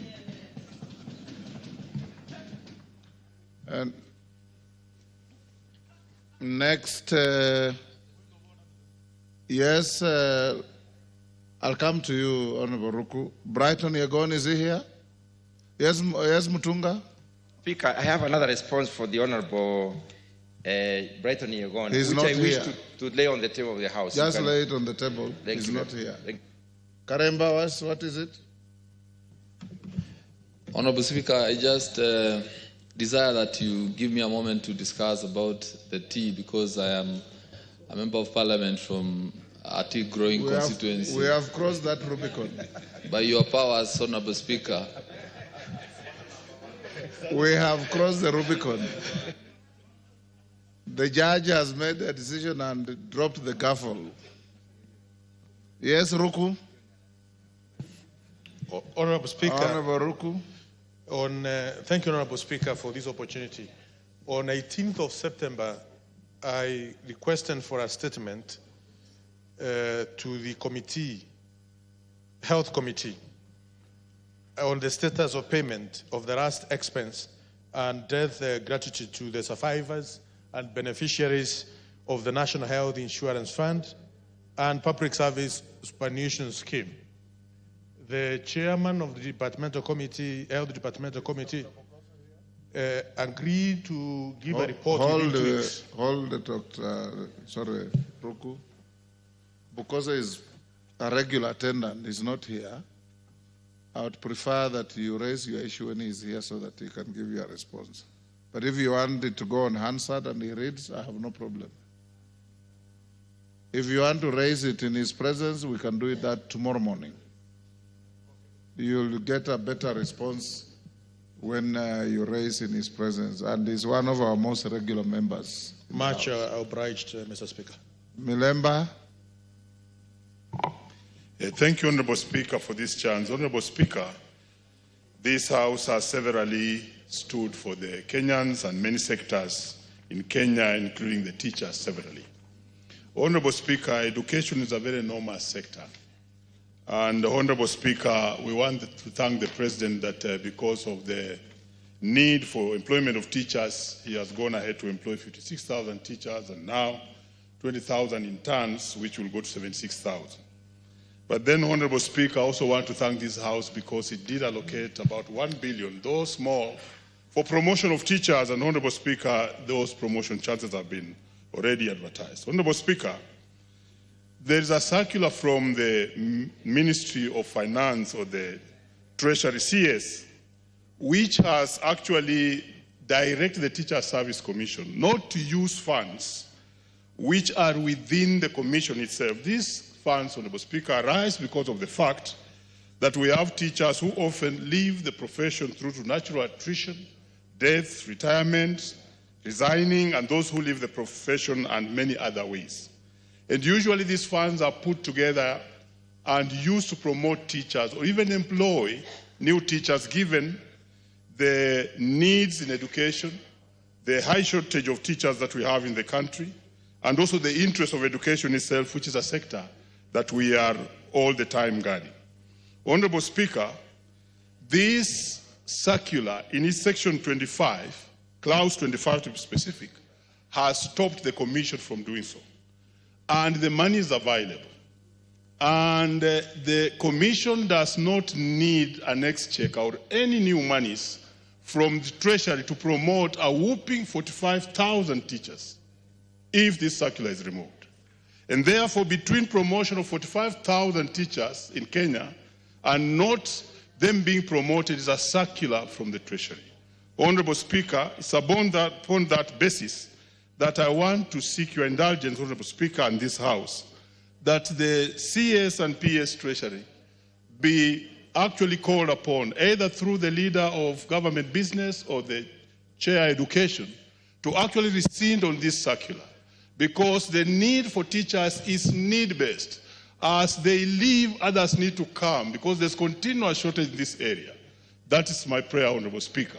Thank you. Thank you. Is Melly here? Naomi, you tell Melly to look at the Hansard and speak to this on Tuesday afternoon. Honorable Speaker, I will do so. Thank you. Thank you. Let's go back to Order number 5, and invite the chairman, Departmental Committee on Finance and National Planning. Yes, can he, you are on statement? On what issue? Let him lay his papers first. Honorable Speaker. Chairman, we're back to Order 5. Go ahead. Yes, Honorable Speaker, I beg to lay the following papers on the table of the House today, Wednesday, the 27th of November, 2024. Reports of the Departmental Committee on Finance and National Planning in consideration of the following 2 bills. 1, the Unclaimed Financial Assets Amendment Bill, National Assembly Bill number 15 of 2024, and the Kenya Revenue Authority Amendment Bill, Bill number 35 of 2024. I thank you, Honorable Speaker. Thank you. Go ahead and lay. Yes, Robert Mbui. Yeah, thank you, Mr. Speaker. Mr. Speaker, I seek your indulgence, Mr. Speaker, because we have just 1 week to the close of business of this House for this year. And we note that NGCDF and I think maybe GAF also have not received even the last batch of money that was supposed to be given for the last financial year, Mr. Speaker. We are already in the second quarter of the 2024-2025 financial year. Part of that money, Mr. Speaker, was actually meant to be used for the construction of the junior secondary school classes for grade 9. Mr. Speaker, I was thinking that with your indulgence and your support, because we've done this in the past, maybe we find a way of getting the Treasury to explain to us when this money will be availed to the constituencies so that these classes can be built in good time. Mr. Speaker, it's already we are actually halfway the next financial year and we don't have this money. And Mr. Speaker, I know in the next 1 week or so, we'll be discussing other revenue-raising measures. Mr. Speaker, it's important that the Treasury comes clean. The money they've already raised, why can they give it to CDF for us to construct classes so that the children can be in school in January without a problem? So, Mr. Speaker, I was just asking for your indulgence. You see a way by which you can help us. You've done it in the past, and it has helped us. Thank you, Mr. Speaker. Who is that, Mwalio? Is it Mwalio? Yes, Honorable Mwalio. Speaker, I wanted to report on the disbursement of the last financial year's balances. I wanted to confirm that the money was disbursed to all the constituencies, all the balances of last financial year. So you can check in your... Are you a member of the Yes, NGCDF I am a member of that committee. Yes, and I can talk with authority because I'm a member of that committee. Robert Mbui, your colleague there says he's spoken with a lot of authority. Yes, Mwenje? Honorable Speaker, I want to, the Honorable Speaker, it's not good to disagree with colleagues, but I want to bring this to your attention, Honorable Speaker. Because previously I've engaged members of the CDF committee. And when they report that they've received, Honorable Speaker, it is the members of parliament of that committee who receive funds first. So we don't receive the rest of us. And we've confirmed that with our fund managers. Actually, I need to make that clear. The fund managers of those constituencies that are not represented in that committee are the ones who haven't received. So that response is inaccurate, and Honorable Speaker, I can confirm, because I spoke with my fund manager this morning, and he had not received a balance of about 13 million as of this morning. Thank you, Honorable Speaker. Gogoyo.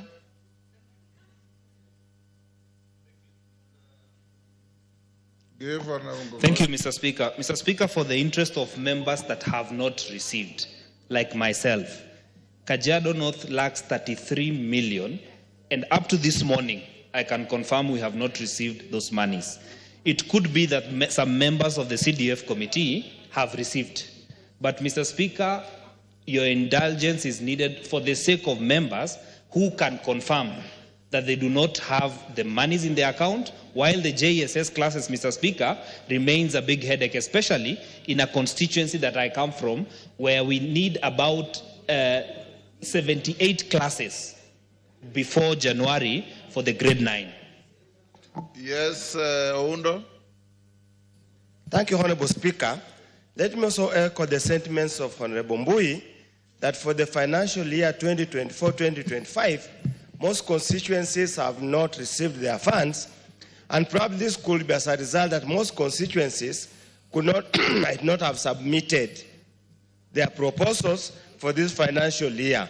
So we need to also urge, I want to ask our fund managers, wherever they are, they need to make all efforts to ensure the proposals have been submitted in good time. Yeah, and for record purpose, Honorable Speaker, and I want to urge my members, you know we are in court in respect of NGCDF. At any given time, let's try to dissociate ourselves and talk about I have not received, we have not received, so that we remove this perception in the general public that CDF is an MP's money. It's good. It's good for the public to understand that we are just merely oversight, and we provide oversight, nothing else. And I want to confirm, Honorable Speaker, I've just spoken to the fund accounts manager for Funyula constituency, and he has confirmed the balance for financial year 2023-2024 was received early this week. So it's just a matter of efficiency of the fund accounts manager, which we as oversight members through the CDFC committees needs to put emphasis, ensure that the reports are accurate and updated. Thank you, Honorable Speaker. Ferdinand Wanyonyi, on the same issue? No, it's the same issue. I think I want to confirm that I've just talked to my constituency manager. Mr. Speaker, I think you better just help us to get this money. We are going for a long recess, and without CDF money on the account, I think we're going to have problems. So I request that maybe you get involved yourself, assist us get the CDF so that can be able to move. Because we are going to do nothing at home without CDF. And there are so many projects. Honorable Mwalio, you purported to speak with authority. Has money been received by every constituency? Speaker, I'm talking of 23-24 balances. All the money was wired by the Treasury to the board's account.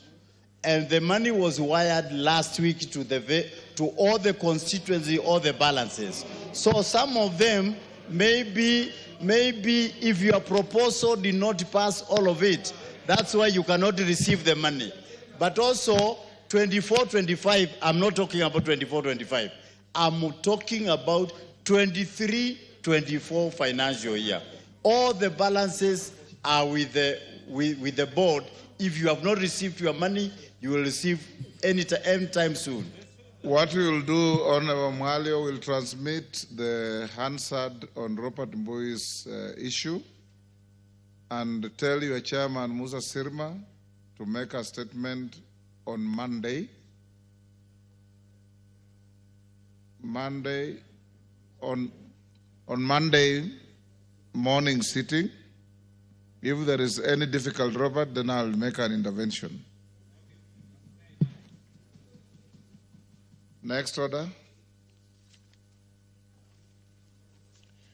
Order number 11, special motion, consideration of nominee for appointment as the Deputy Governor of the Central Bank of Kenya.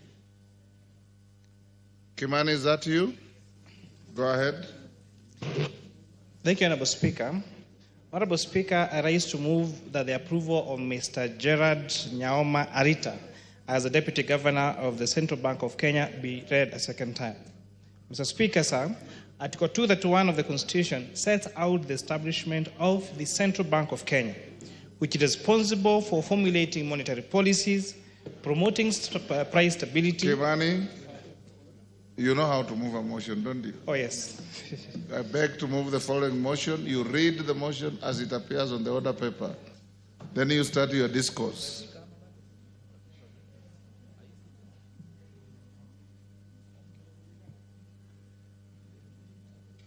My apologies, Honorable Speaker.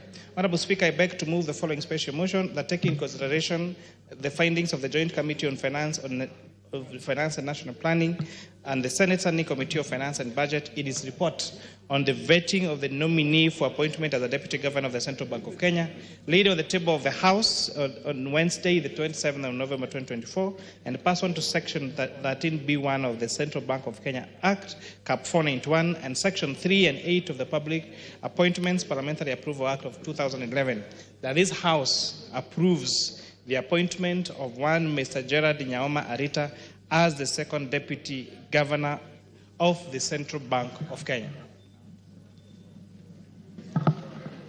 So, Honorable Speaker, I raise to move that the approval of Mr. Gerard Nyaoma Arita be approved by this House as the Deputy Governor of the Central Bank of Kenya. Mr. Speaker, Article 231 of our Constitution sets out the establishment of the Central Bank of Kenya, which is responsible for formulating monetary policy, promoting price stability, issuing currency, and performing other functions conferred to it by an Act of Parliament. The joint committees conducted the approval hearings of the nominee to ascertain his suitability in the role of the Deputy Governor of the Central Bank of Kenya. The Deputy Governor plays a very critical and pivotal role in ensuring that the institution fulfills its constitutional and statutory mandates. These responsibilities, Honourable Speaker, are outlined under the Constitution of Kenya and the Central Bank of Kenya Act, Cap 491.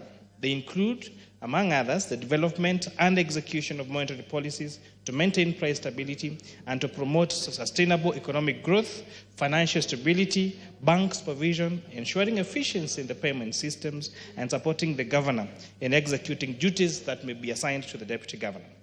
In determining the nominee's suitability, the committee considered the provisions on leadership and integrity as outlined in Chapter 6 of our Constitution.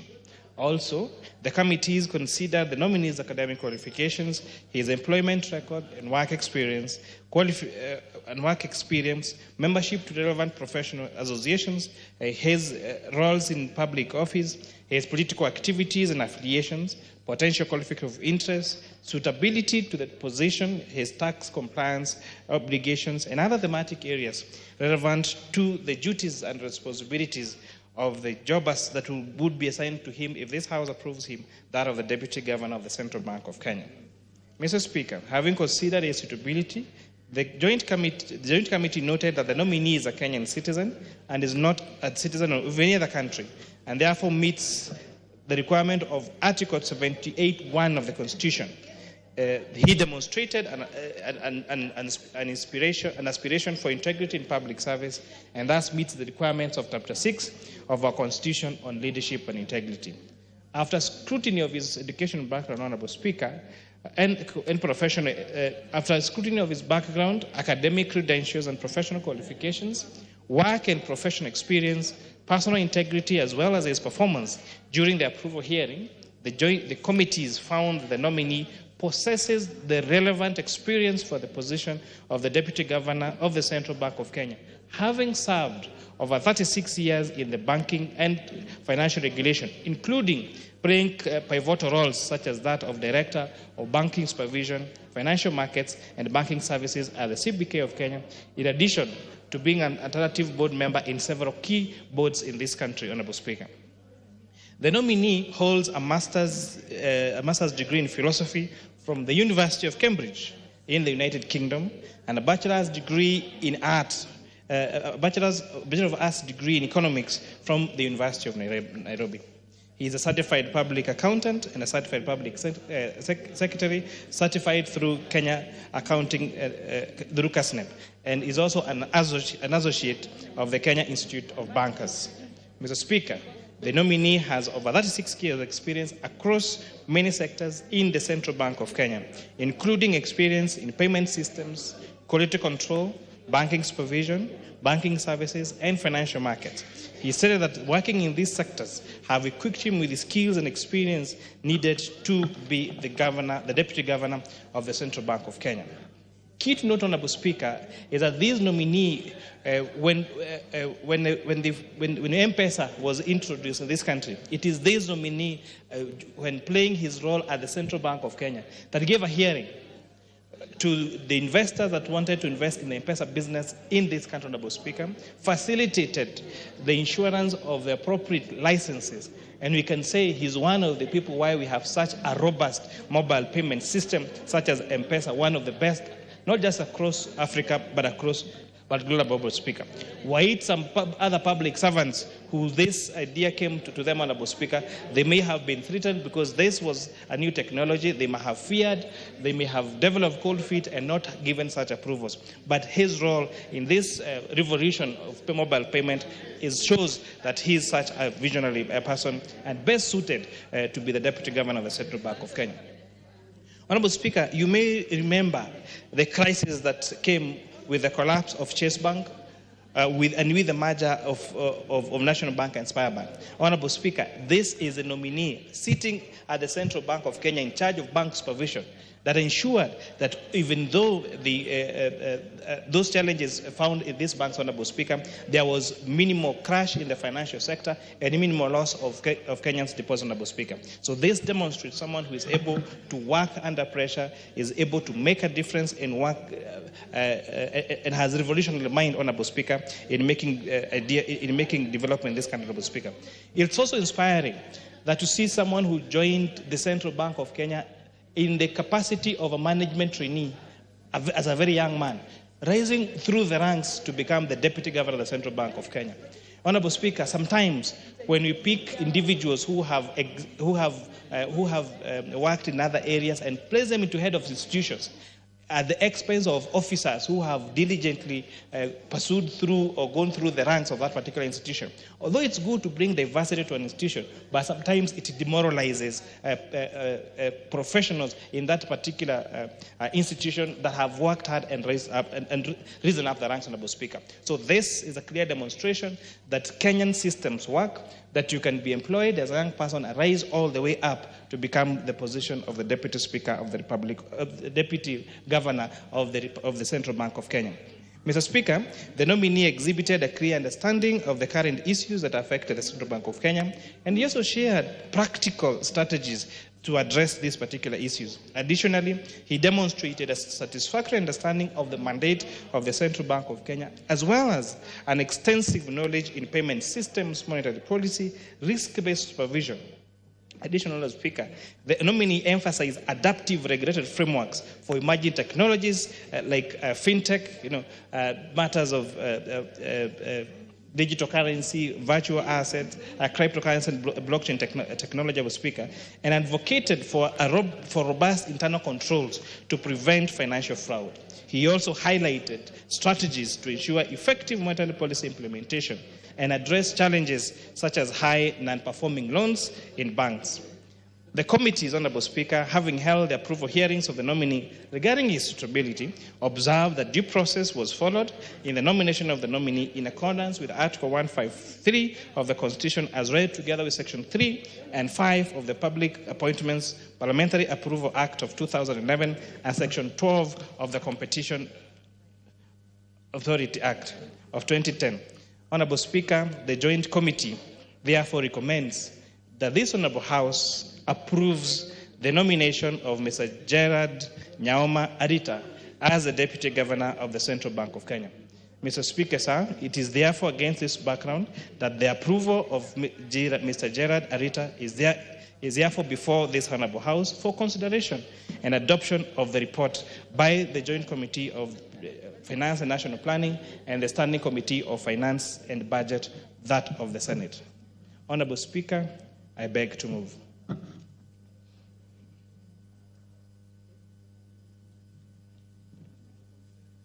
Honorable Speaker, I beg to ask that Honorable Karoli Omondi to second.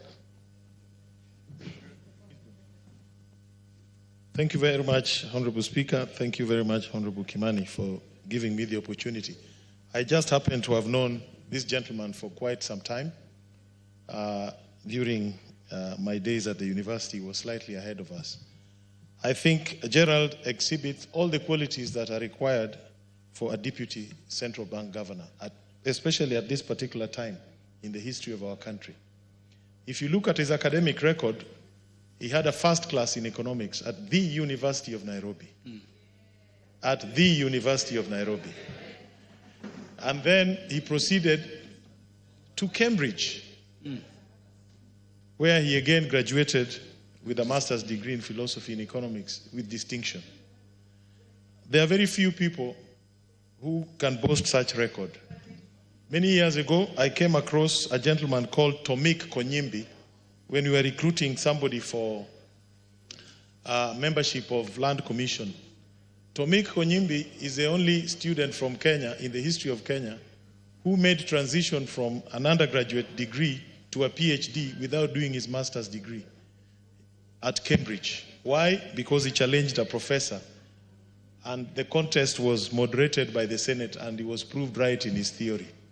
And they awarded him straight a PhD scholarship. Nyaoma Arita has what we call deep domain knowledge of the central banking environment in this country. All his life he has been at that bank, working in several departments, banking supervision, financial sector, fintechs, policy, banking supervision. If there's somebody who can boast such deep domain knowledge, I am not sure you will go very far from him. And if you look at his experience and, of course, his presentation before the committee, you clearly can see somebody who is well suited for this job and very ably prepared to discharge the functions of the office of Deputy Governor. I strongly recommend this candidate and call upon this House to approve him so that we can have somebody who has both the academic credentials, the integrity, and the domain knowledge that is required for the job. Thank you very much, Honorable Speaker. Honorable members, I propose the question that taking into consideration the findings of the Joint Committee of the National Assembly Departmental Committee on Finance and National Planning and the Senate Standing Committee on Finance and Budget in its report on the vetting of a nominee for appointment as the Deputy Governor of Central Bank of Kenya, laid on the table of the House on Wednesday, 27th November 2024, and pursuant to Section 13B, subsection 1 of the Central Bank Act, Chapter 491, and Sections 3 and 8 of the Public Appointments Parliamentary Approval Act 2011, this House approves the appointment of Mr. Gerald Nyaoma Arita, the second Deputy Governor of the Central Bank of Kenya. Is it the mood of the House that I put the question?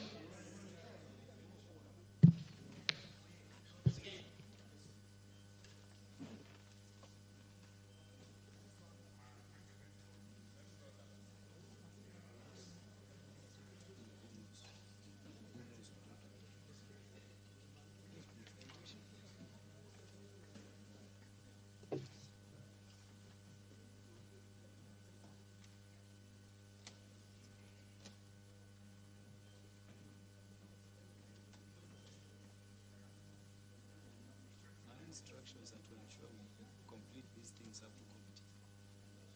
So who knows? We don't have. Who knows?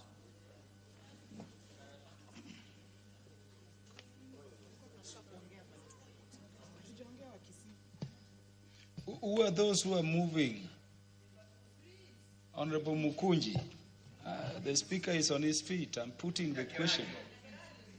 Yes.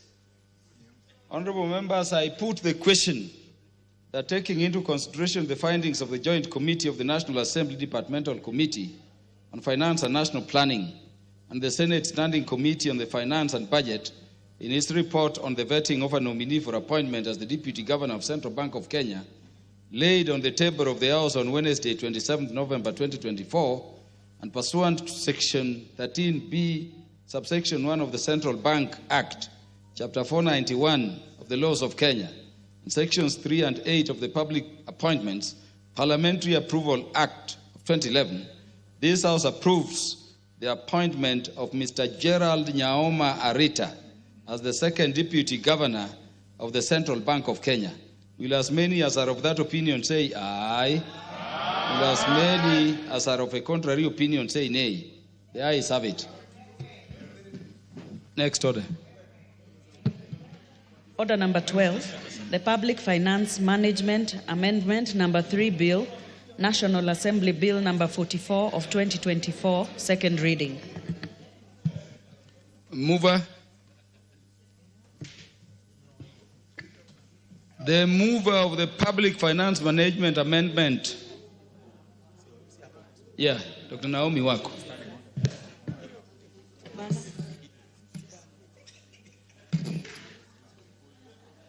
Proceed.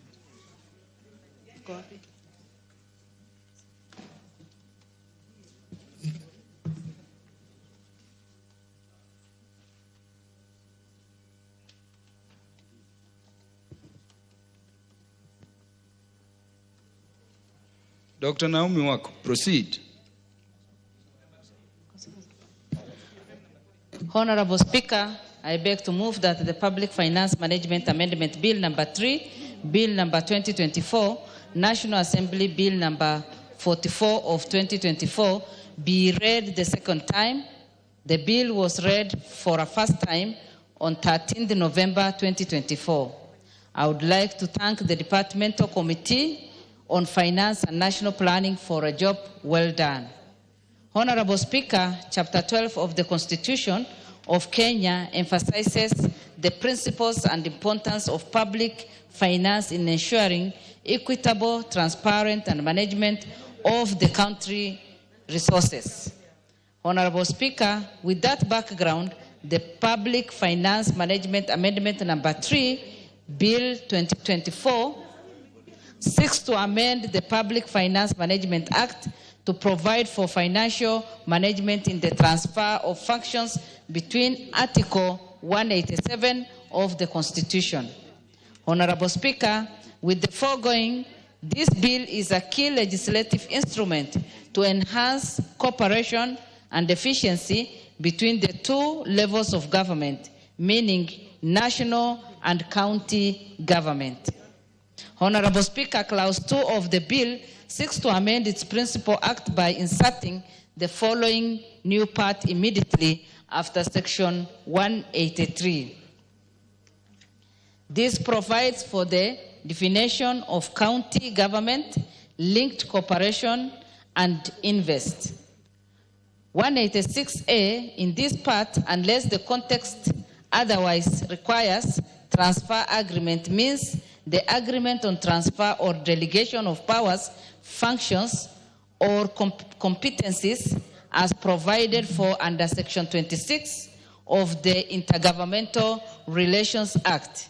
It speaks to the agreement on transfer or delegations of power, functions, or competencies. 186B, this part applies to transfer of functions as provided under Article 187 of the Constitution, transfer of functions and powers between levels of government, and Section 24 to 26 of the Intergovernmental Relations Act. 24, transfers and delegations of powers, functions, and competency, and 25, principles of transfer or delegations of powers, functions, and competency, and 26, agreement on transfer or delegation of powers, function, or competency. Honorable Speaker, members will agree with me that this is undoubtedly an essential aspect of devolution. 186C, this amendment applies to financing transferred functions. And it stipulates, number one, it stipulates that the transferred functions shall continue to be funded from previous sources as contained in the approved budget of the transferring level of government. Number 2A, applies where there is need for additional financial resources for a transferred function. And number 3, it outlines the process of approval and disbursement of the additional financing resources in subsection 2 in the transfer of agreement between the two levels of government. Honorable Speaker, this protects against potential financing gap during the transfer process and guarantees the continuous provision and uninterrupted services for citizens during such transition. Again, 186D, this amendment addresses the cost of transferred functions. And number one, it stipulates that the cost of the transferred functions as shall be based on the costing framework provided in the national and county government budget manuals. Number two, it provides that the cost of transferred functions as determined under subsection 1 shall form the basis for the additional financial resources for the transferred functions. Number 3AB addresses the additional financial resources for transferred functions in the case of county government and in the national government, clearly specifying appropriations in aid, additional allocation, and proceeds from loans and grants. Number 4 provides that the allocation under subsection 3 shall be included in the budget estimate of both the county and the national government and shall be submitted to Parliament and respective county assembly for approval. Honorable Speaker, this provision aims to regulate the distribution of resources and guarantee that the receiving government level has sufficient resources to conduct the transferred function. Number 186E, this amendment outlines the management of assets and liabilities. Number 1, it stipulates that transfer of agreement between two levels of government shall include a provision on acquisition, disposal, and transfer of assets and liabilities. Number 2, addresses management of assets acquired and liabilities incurred in the duration of the transfer of function to either level of government. Number 3, it outlines the process of transfer of assets and liabilities upon the expiry of the transfer period shall be in accordance with the transfer agreement or as may be prescribed by the Cabinet Secretary in regulations. Number 186, Article 186F, this amendment speaks to cash flow projection in relation to the transferred functions, whose projections shall be based on revenue projections from various sources of income. Subsection 1 and shall be published and publicized within 15 days of the commencement of transfer period, subsection 2. Honorable Speaker, these clauses strengthen public finance management by guaranteeing responsible financial planning and implementation of transferred tasks. Article 186G, this amendment provides for quarterly and annual financial and non-financial report. Meaning, number 1, 2 obliges the accounting officers in county government in case of transfer from a national and county government, and the national government in case of transfer from county to national government, to submit quarterly and annual financial and non-financial reports to the controller of budget, the county treasury, and the responsible county government entity. Number 3, it stipulates that the copies of these reports be submitted to Senate and National Assembly, Auditor General, and respective county assembly. Honorable Speaker, I therefore urge honorable members to support this bill, contribute, and debate effectively.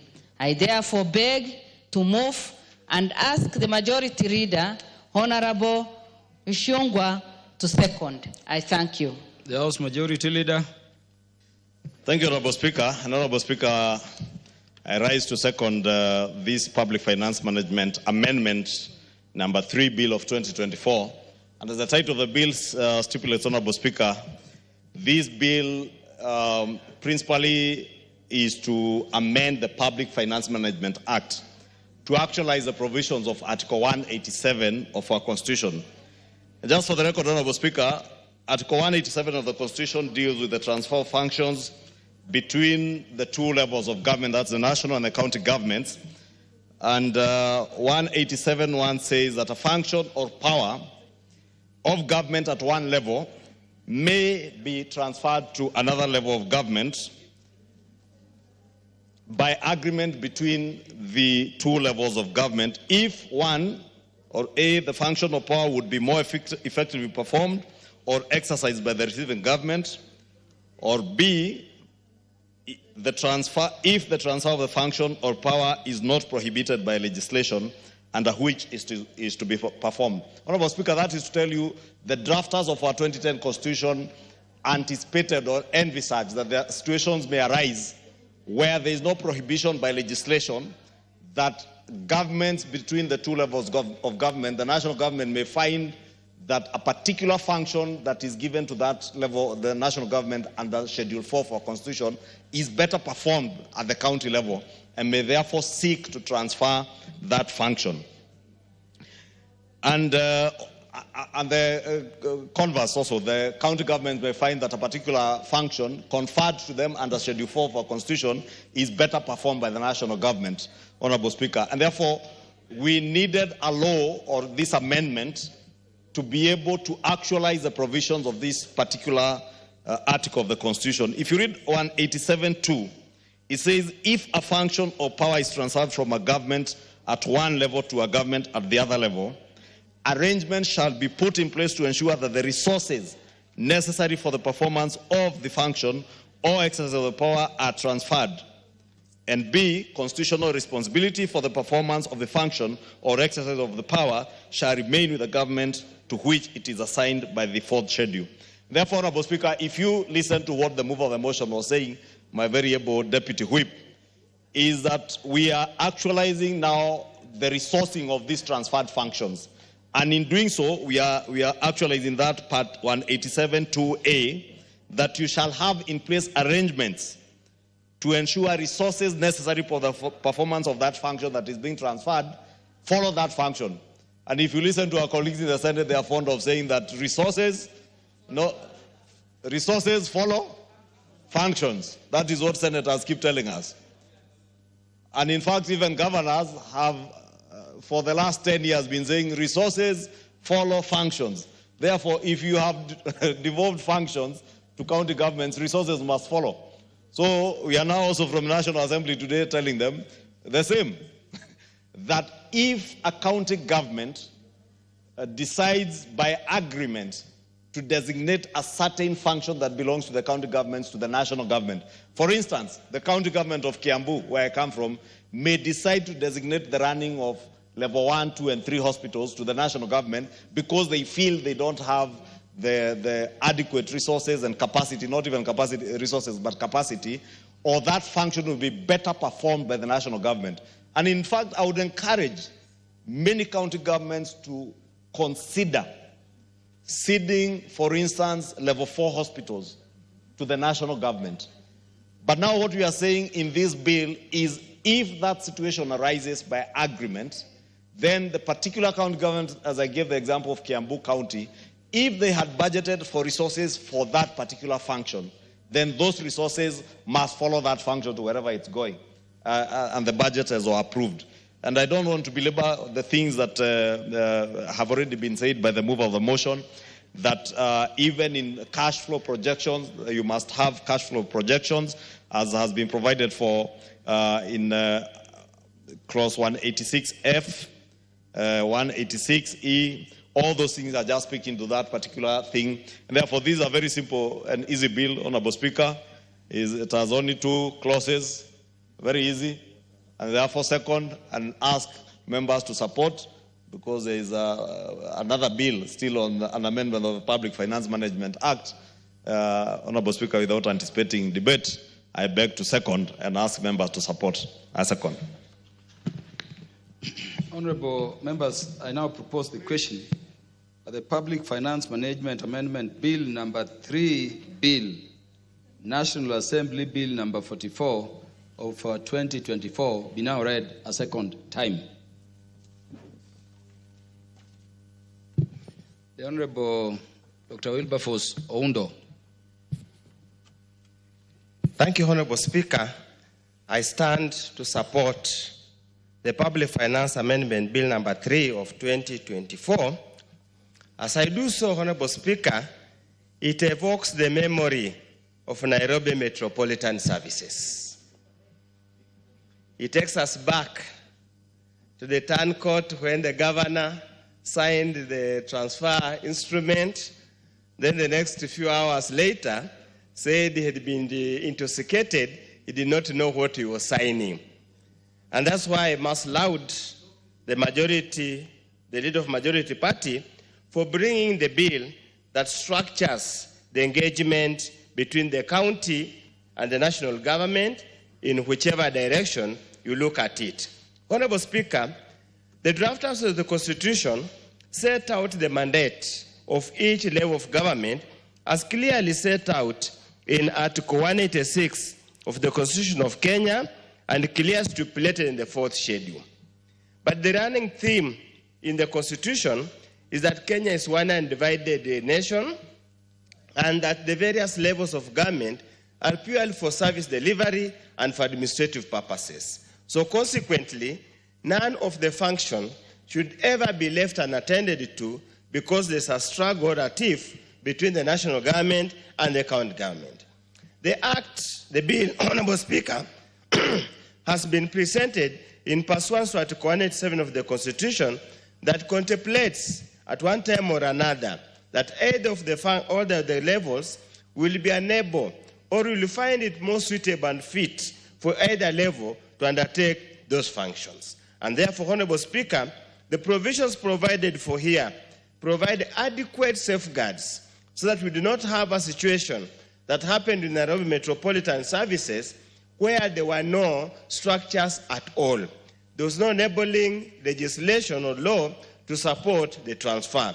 Honorable Speaker, I sit in Public Accounts Committee, and one of the biggest pending bill on account of State House and Office of the President literally comes out of this kind of arrangement where the county government transferred some services or functions to the national government, but there were no legal framework on how to share to transfer the liabilities and the assets.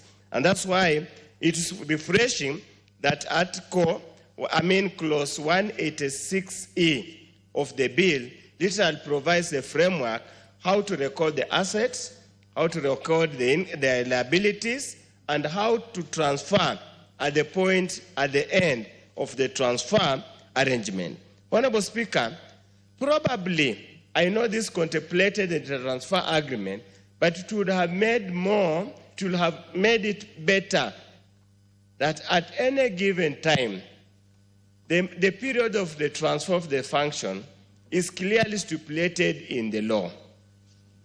Because if you have a strong presidency and can twist like what happened between the last regime and Nairobi, then it means any transfer function will be done in perpetuity or for a longer period than it is. Actually, it should be done such a way that there's capacity building during the transfer. I would request, if time allows, that any transfer agreement, especially from the county to the national government, should be for the purposes of capacity building to ensure the county government have developed adequate capacity and infrastructure to run that services, more so where the service is a devolved function as contemplated in the 4th schedule. Because essentially, we must let the counties perform.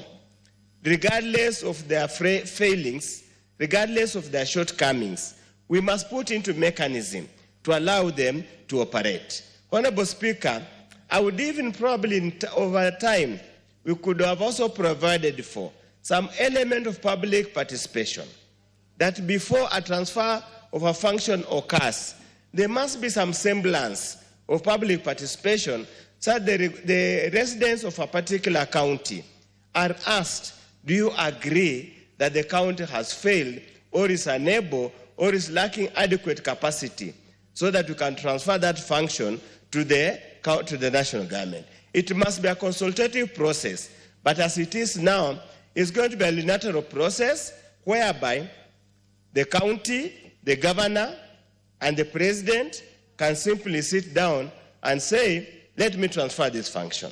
The same way, since National Assembly is the custodian of national, it represents the people of Kenya and the interests of the people of Kenya, there must be a mechanism in this bill to allow some kind of approval process at the national level by the National Assembly to permit the national government to transfer a function as an exclusive function of the national government to the county government. Because at any given time, everybody must carry their responsibility.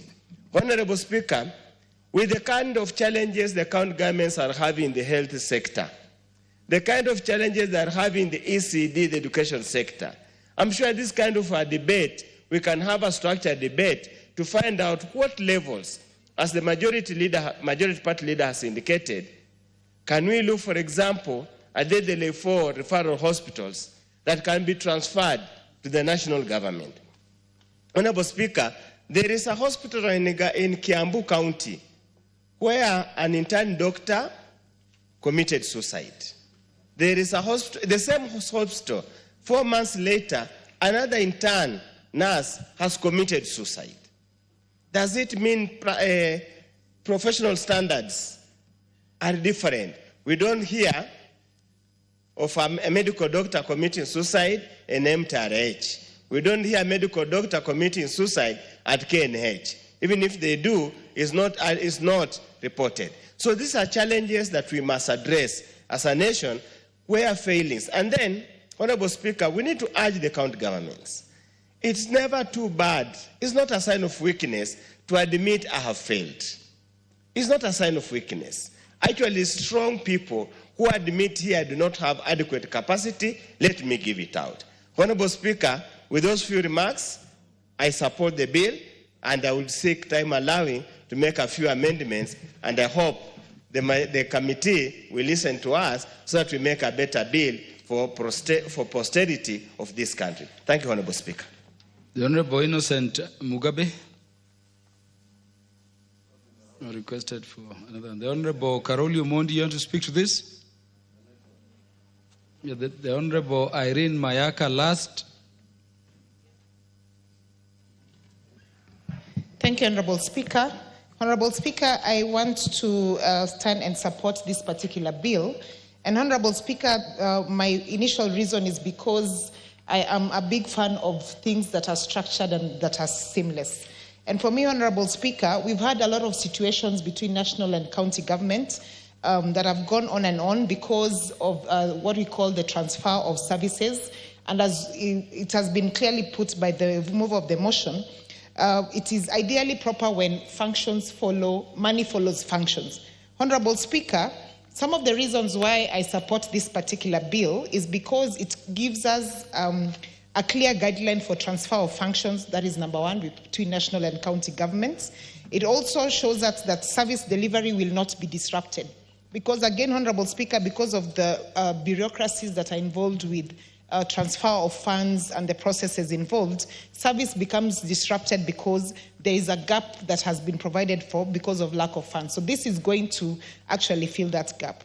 Honorable Speaker, the other thing that I'm supporting is because the costing framework will now be uniform, not only between national and county governments, but it will be seamless and uniform across all counties. Because we've had very many situations where we have situations where different counties come up with their own mechanism of how they want financial management to be undertaken, but this will provide for us a specific framework. Honorable Speaker, the other thing, and this is from my experience of being a member of County Assembly, is when there were delays from national government, you find a County Assembly grappling with how they can be able to seek for temporary loans from banks because they don't have that specific structure between executive and the County Assembly. So this particular introduction is going to enable counties not to spend too much time trying to grapple with how do we finance our functions, how do we borrow additional funds from different financial institutions, because I can see that is allocated for. The other thing that I really like about this bill, Honorable Speaker, is that it gives a specific timeline of 15 days from the start to the finish of the process, which is very important, because when we do not give a specified timeline, it could be taken advantage of. Anyone who wants to disrupt the process or be mischievous can take advantage where there's no specified timeline. Honorable Speaker, I also take note of the public participation that the committee did. I note that the counties of Isiolo, Mombasa, Kericho, Taita Taveta all supported this particular bill. And one of the things that some of the counties emphasized, like Mombasa, is that they said they really like this particular bill because for them, they feel like when money is closer to the counties, it's closer to them because they have access to that.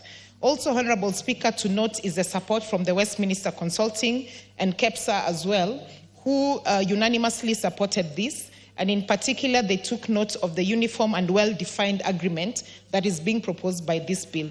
Honorable Speaker, with those few remarks, I do support the bill. I thank you. The Chair, Departmental Committee on Finance. Thank you, Honorable Speaker.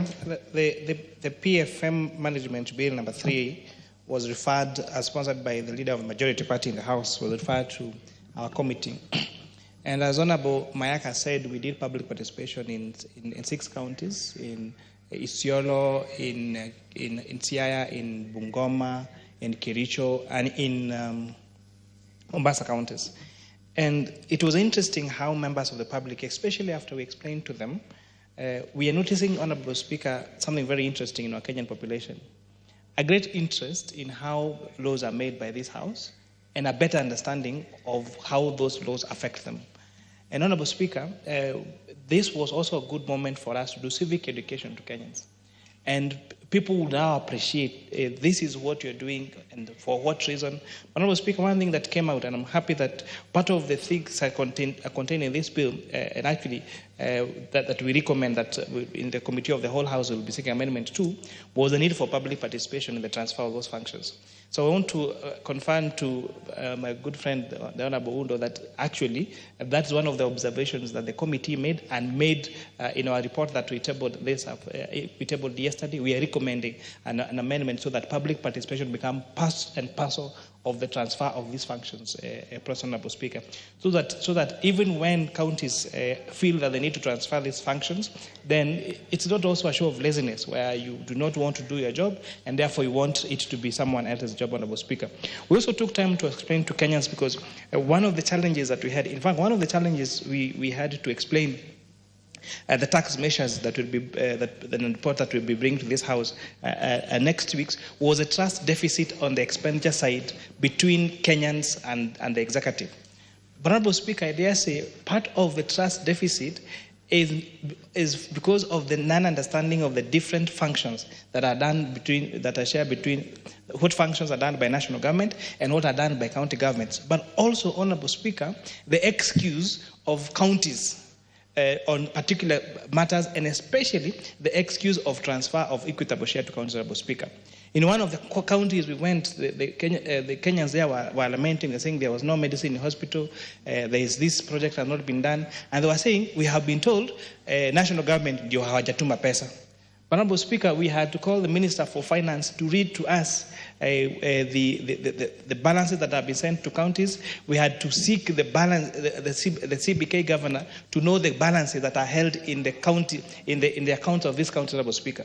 And the particular county that the governor was saying he had not received funds, there was more than half a billion shillings in the bank account, Honorable Speaker.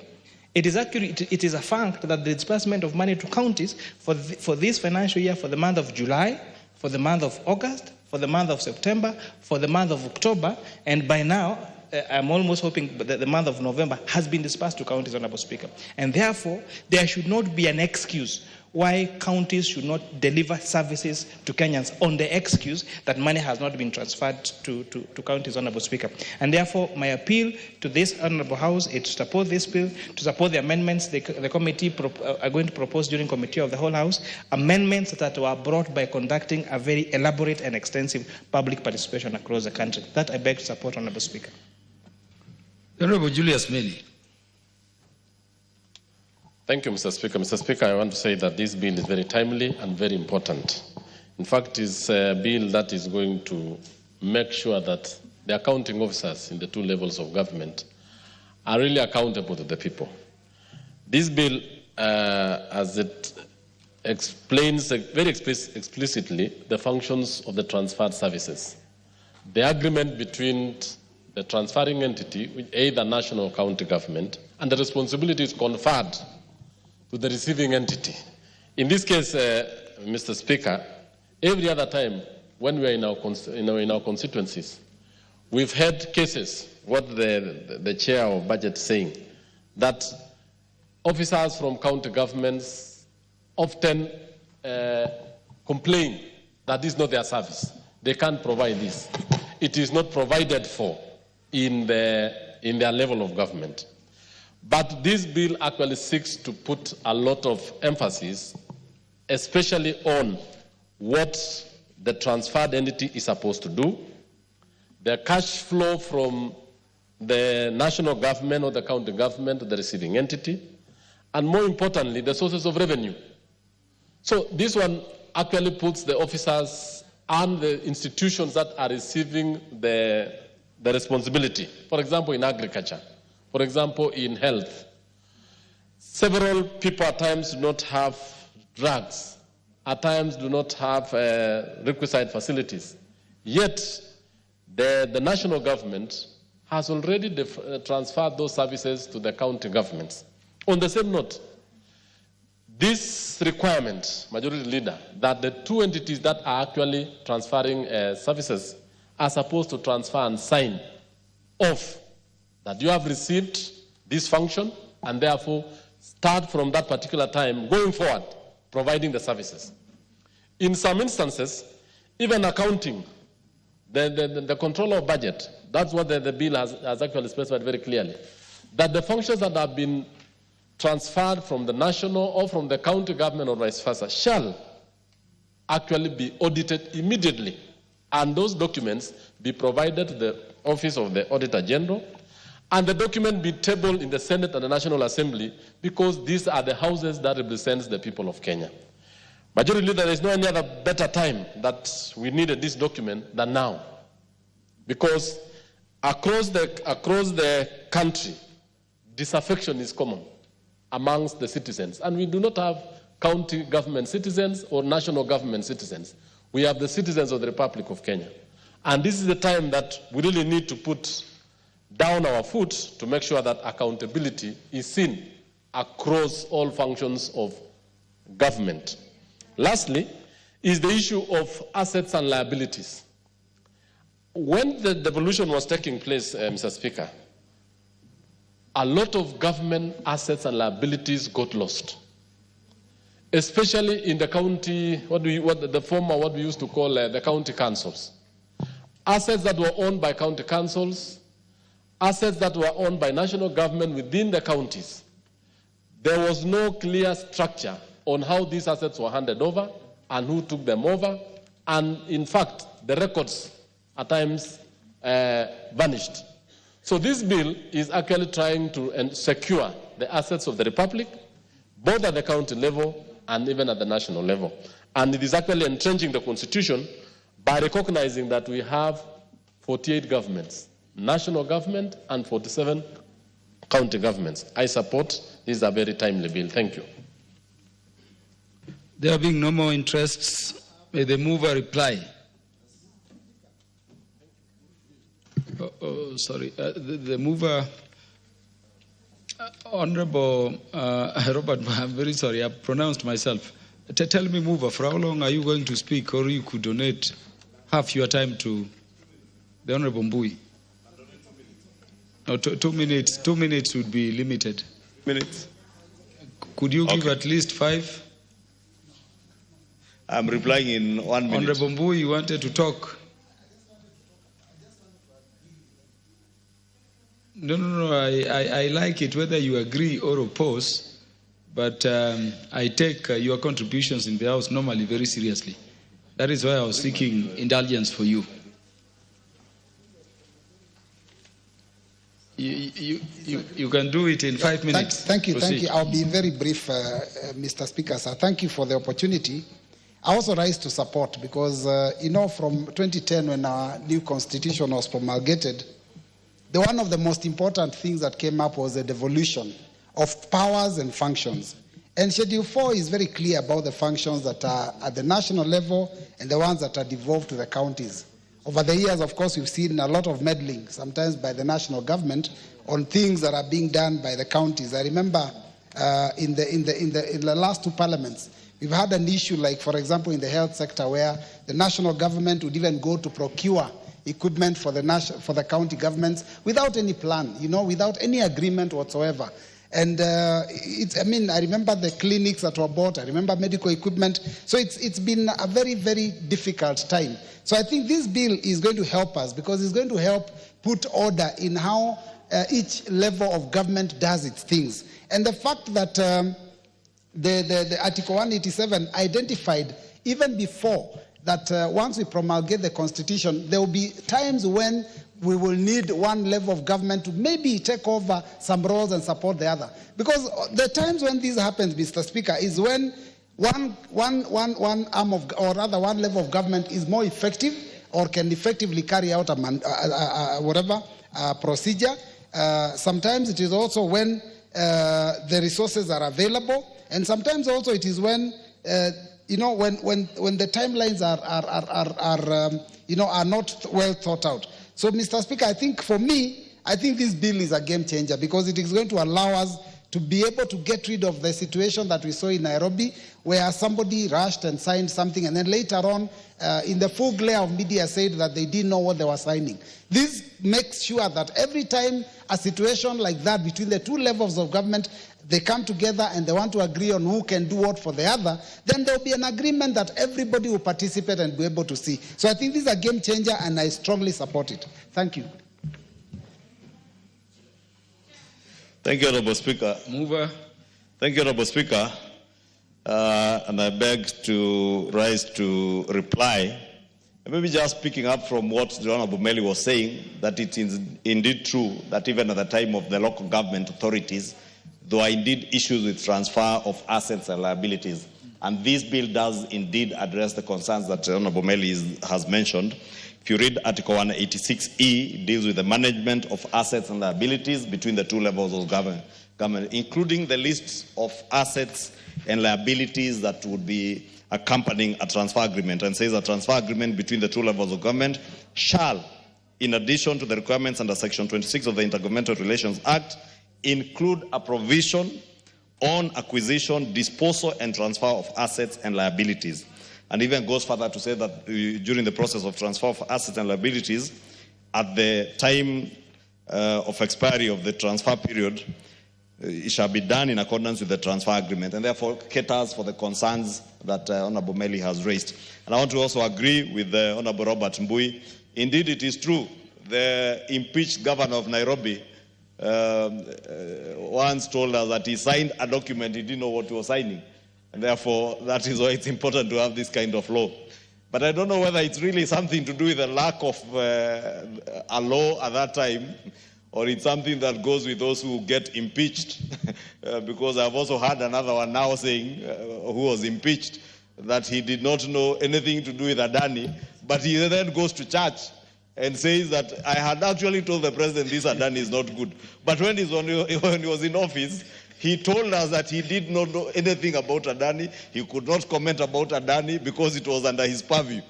So it is probably some sickness with impeached people or something you get infected with upon impeachment. But with that, Honorable Speaker, allow me to reply and say this law is a very important piece of legislation because it will ensure that any transfer of functions between the two levels of government is superintended in a very good way and resources, as we said, follow functions. And when that function is going back to the level of government that may have designated to the other level of government, if there are any assets and liabilities that went with it, then there is a process that is provided for within the transfer agreement. With that, I beg to reply. A question to this particular bill will be put in future for the convenience of the House. Next order. Order number 13, the Public Finance Management Amendment No. 4 Bill, National Assembly Bill No. 45 of 2024, second reading. Move.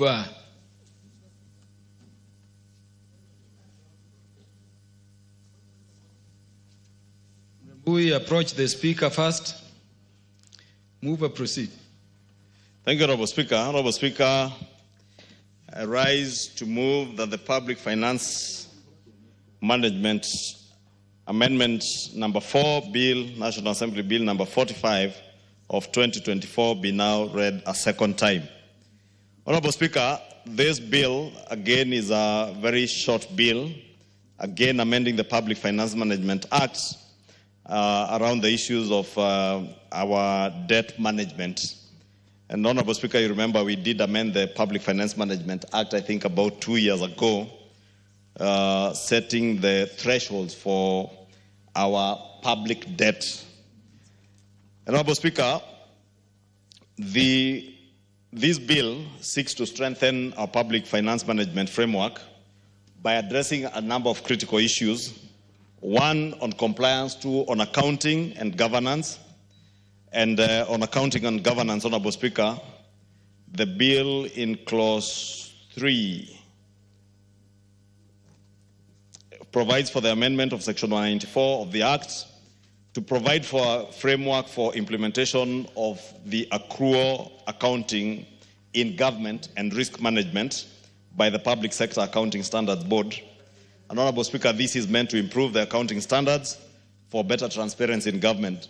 Honorable Speaker, you know, we have been under the cash-based accounting system, and to create that legal framework for moving to an accrual-based system, we need then to have the framework which we are creating now in this bill under clause number 3. Honorable Speaker, clause 2 of the bill outlines the effective dates for complying. As I said, it talks about compliance, accounting, and governance. I've spoken about accounting. And on compliance, Honorable Speaker, clause 2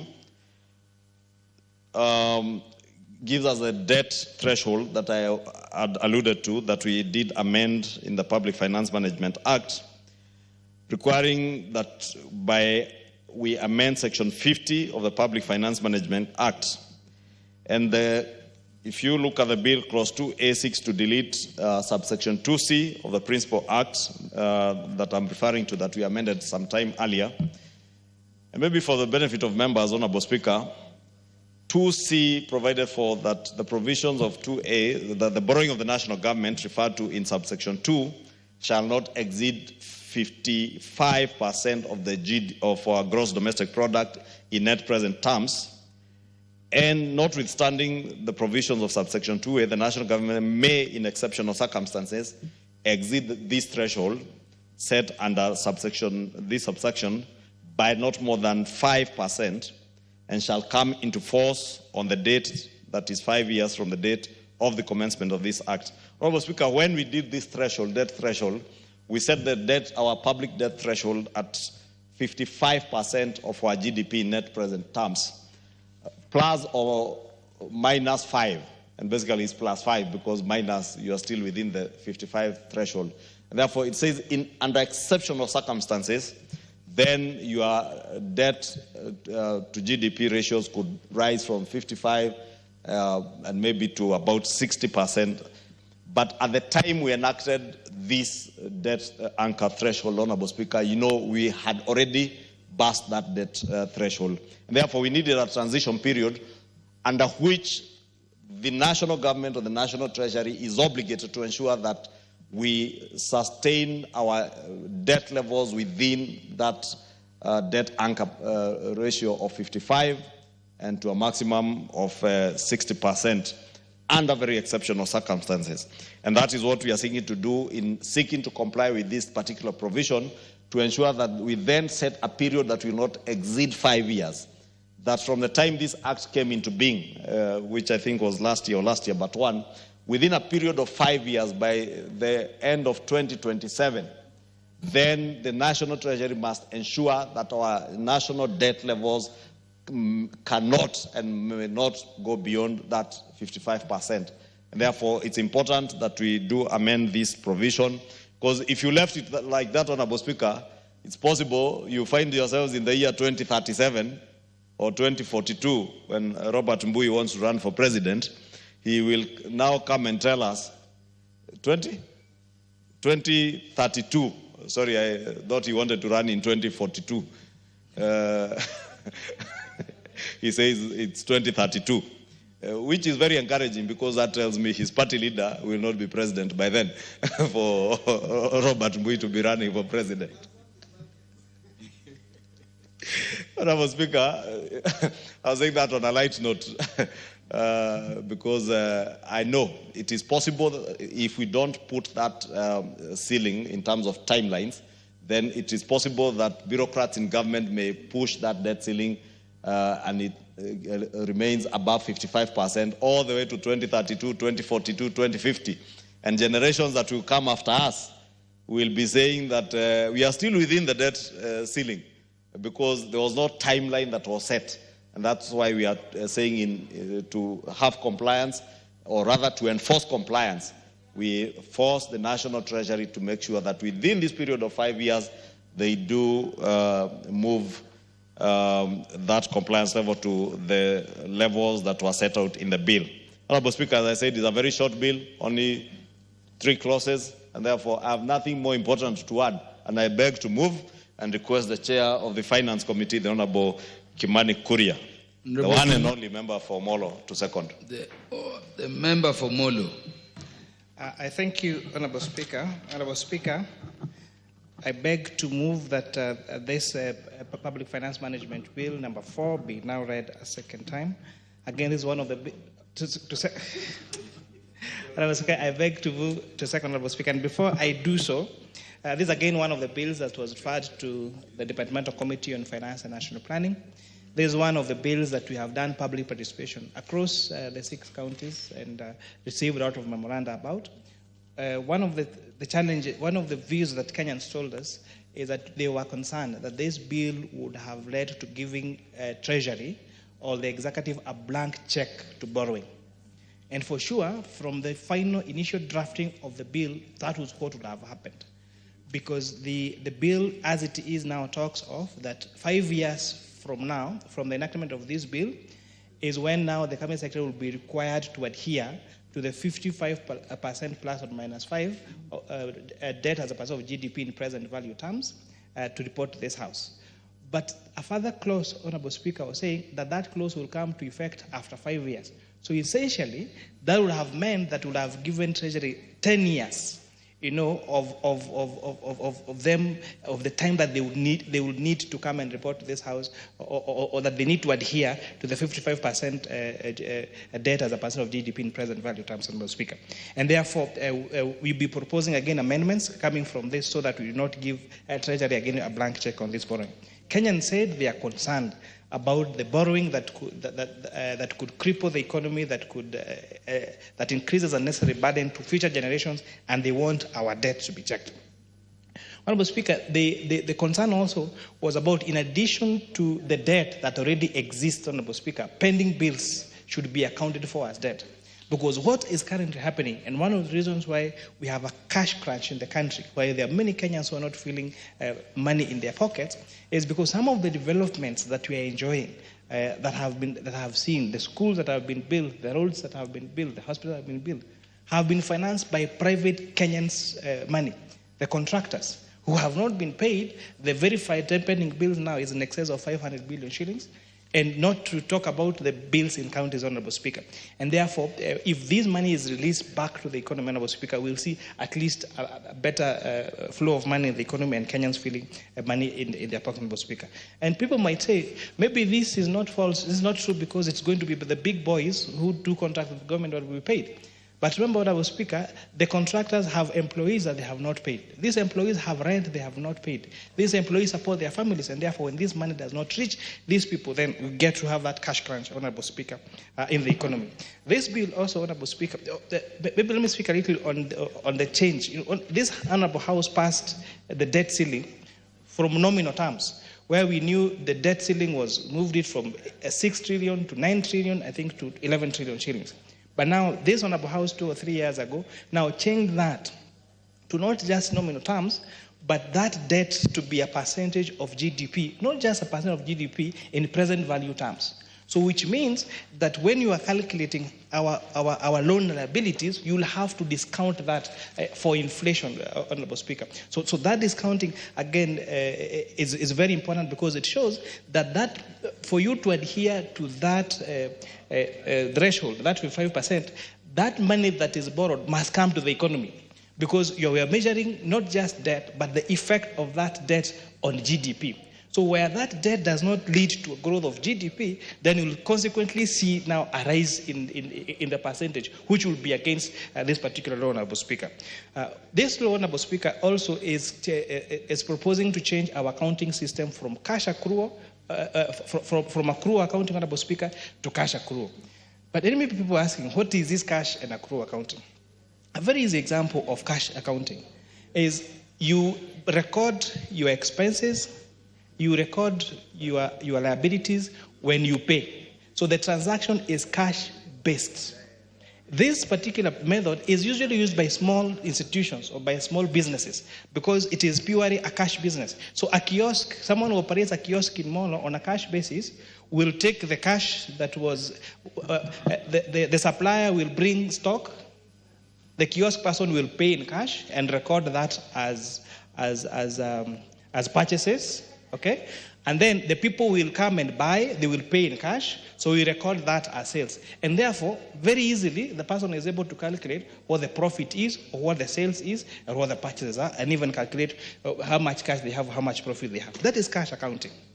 So on accrual accounting, talk about a bigger entity that gets supplies on credit and also sometimes sells on credit. So the accrual accounting now will recognize those particular goods that have been supplied even when they have not been paid for. And will also account for when those items are sold even when they are not paid for.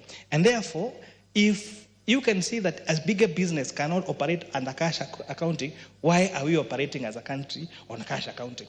We should, and that is one of the challenges we have on pending bills. Because we rely on the exchequer going to the government entity, and then the government entity procuring. So at the end of the year, that money has to be budgeted again and to be accounted again. That's why sometimes we have no record of how much pending bills we have. Accrual accounting also take note of all assets and liabilities. Something that is very difficult to do, that is not done, in cash accounting. And you find that even government of Kenya, if you are asked, how many motor vehicles does the government of Kenya own? How much land does Kenya own? How much assets in terms of buildings does Kenya own? So that information is not available because of the cash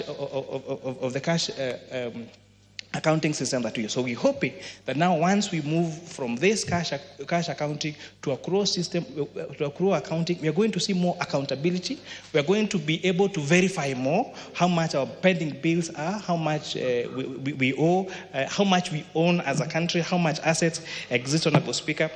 And it has been seen as one of the best practices, Honorable Speaker, globally. So I really urge this Honorable House to really support this bill. I want to assure you that as we are proposing, the amendment is not passing a blank check to the executive. In fact, it is putting them more to account that the debt that they borrow must be used to grow our GDP.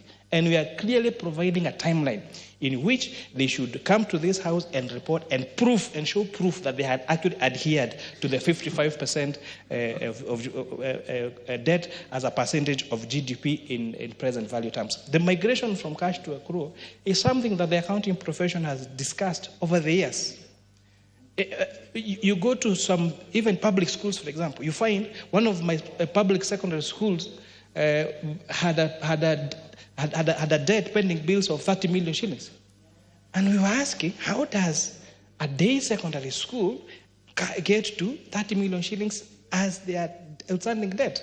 So when you called the suppliers, someone is saying they supplied milk worth 5 million shillings. Then you're asking, how can the only people that consume milk in the school are, for example, maybe the principal and the teachers. So is it not possible that a school that not give the students milk would incur such bills? You ask them for receipts, nothing, because even our schools use cash accrual system. So we are really urging all government entities. Honorable Speaker, this is one of the matters that will see a lot of resistance from our accounting officers, because they would not want to change that system, because it gives a national treasury, it gives anyone in this country that wants to go and check the financial health of a particular institution there. Just the same way, if you want to buy a business, if you go to a bank, you are able to clearly tell what the strength of the asset is, what their debts are, what their abilities, and what their even profitability is.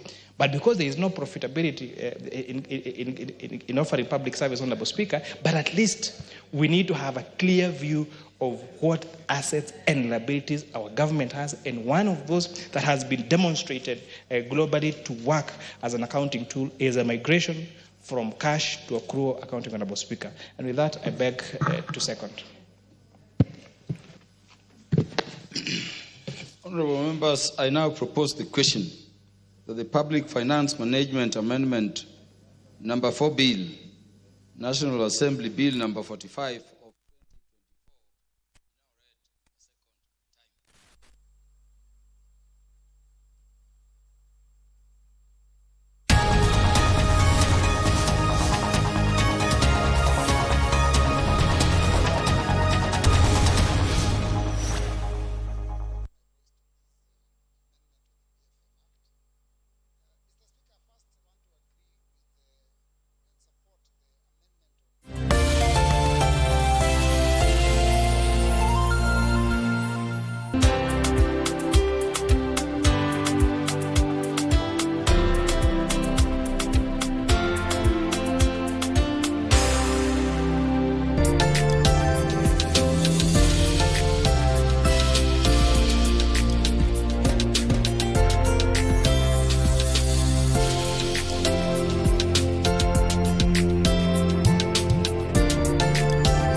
Imagine a future where you can enjoy the fruits of your hard work without financial worries. A time when you can truly relax, travel, and pursue your passions. To achieve that dream, you need to plan today. With a cost of living constantly rising and inflation showing no signs of slowing down, the money you need today will be nearly 10 times higher by the time you retire. Without a solid retirement plan, you risk financial insecurity when your active income stops. That's why saving for retirement is necessary. Regardless of your age, it's never too early or too late to start planning. Engage with experts from any RBA registered individual pension plan for guidance in tailoring a retirement strategy based on your current lifestyle, future goals, and desired retirement age. This provides the fixed regular income you'll need after retirement to ensure you live comfortably without compromising your quality of life. The earlier you start saving, the more secure your future will be. Start saving for your retirement today and live your golden years the way you've always dreamed. For more information, visit our website www.rba.go.ke, call our toll-free line 0800 720 300 or email info@rba.go.ke. Secure your future. Secure your peace of mind. RBA, safeguarding your retirement benefits. Mamlaka ya ukusanyaji ushuru nchini inakuletea kampeni ya umma ya G-Nice na Risiti Legit. Thibitisha risiti yako ukitumia app ya Risiti Legit, upate nafasi ya kuibuka mshindi wa zawadi kemkem kama vile shilingi milioni 1 pesa taslim, laptops, televisheni ya inchi 50, smartphones na zawadi zingine. Alhamisi tarehe 28, kutana nasi mjini Embu, Runyenjes, Siakago, Manyata, Kiritiri Market na Mbere. Kutana na msafara wetu wa Meru, maeneo ya Chuka, Nkubu na Meru Town tarehe 29 Ijumaa. Tarehe 30 siku ya Jumamosi tutaanzia Meru Town, Nchiru, Kianjai, Mutwate na Maua Town. Pata app ya Risiti Legit kwa Google Play Store au App Store kwa maelezo ya kuingia katika mashindano ya Risiti Legit. G-Nice na Risiti Legit. KRA, tulipe ushuru tujitegemee. Are you looking for a brand-growing outdoor advertising with beautiful simplicity and an artistically inspired choice? Look no further. Our 40 years of credible reputation and experience will give you exceptional brand traction. Pale marehemu babako alipo, amekasirika paka kageuka upande wa pili wa kaburi kwa zile dhuluma unazomfanyia kakako mdogo. Na mimi sijali. Nangu siku zote kiongozi huwa pamoja na watu. Huwezi kutumikia watu kama huwapendi. Usifu kama baba. Hamka jasiri. We are located at Corner Plaza, 4th floor on Parklands Road. Take Talk. Get your brand on the talk with City Clock.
I'll be lying. Been a minute, but it feel like perfect timing. And I know I've been gone for too long, but you ain't forget what I need. I can tell that your body been waiting for me as soon as you spin that around. All that shit you talking, baby, ain't no backing out. You drive me crazy, girl, you got me crashing out. Speaking through your eyes, girl, I could tell you want it now. When your body move, I swear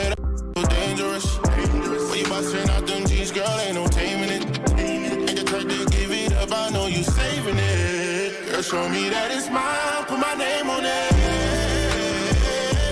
If it ain't love, then tell me why I always come back to you.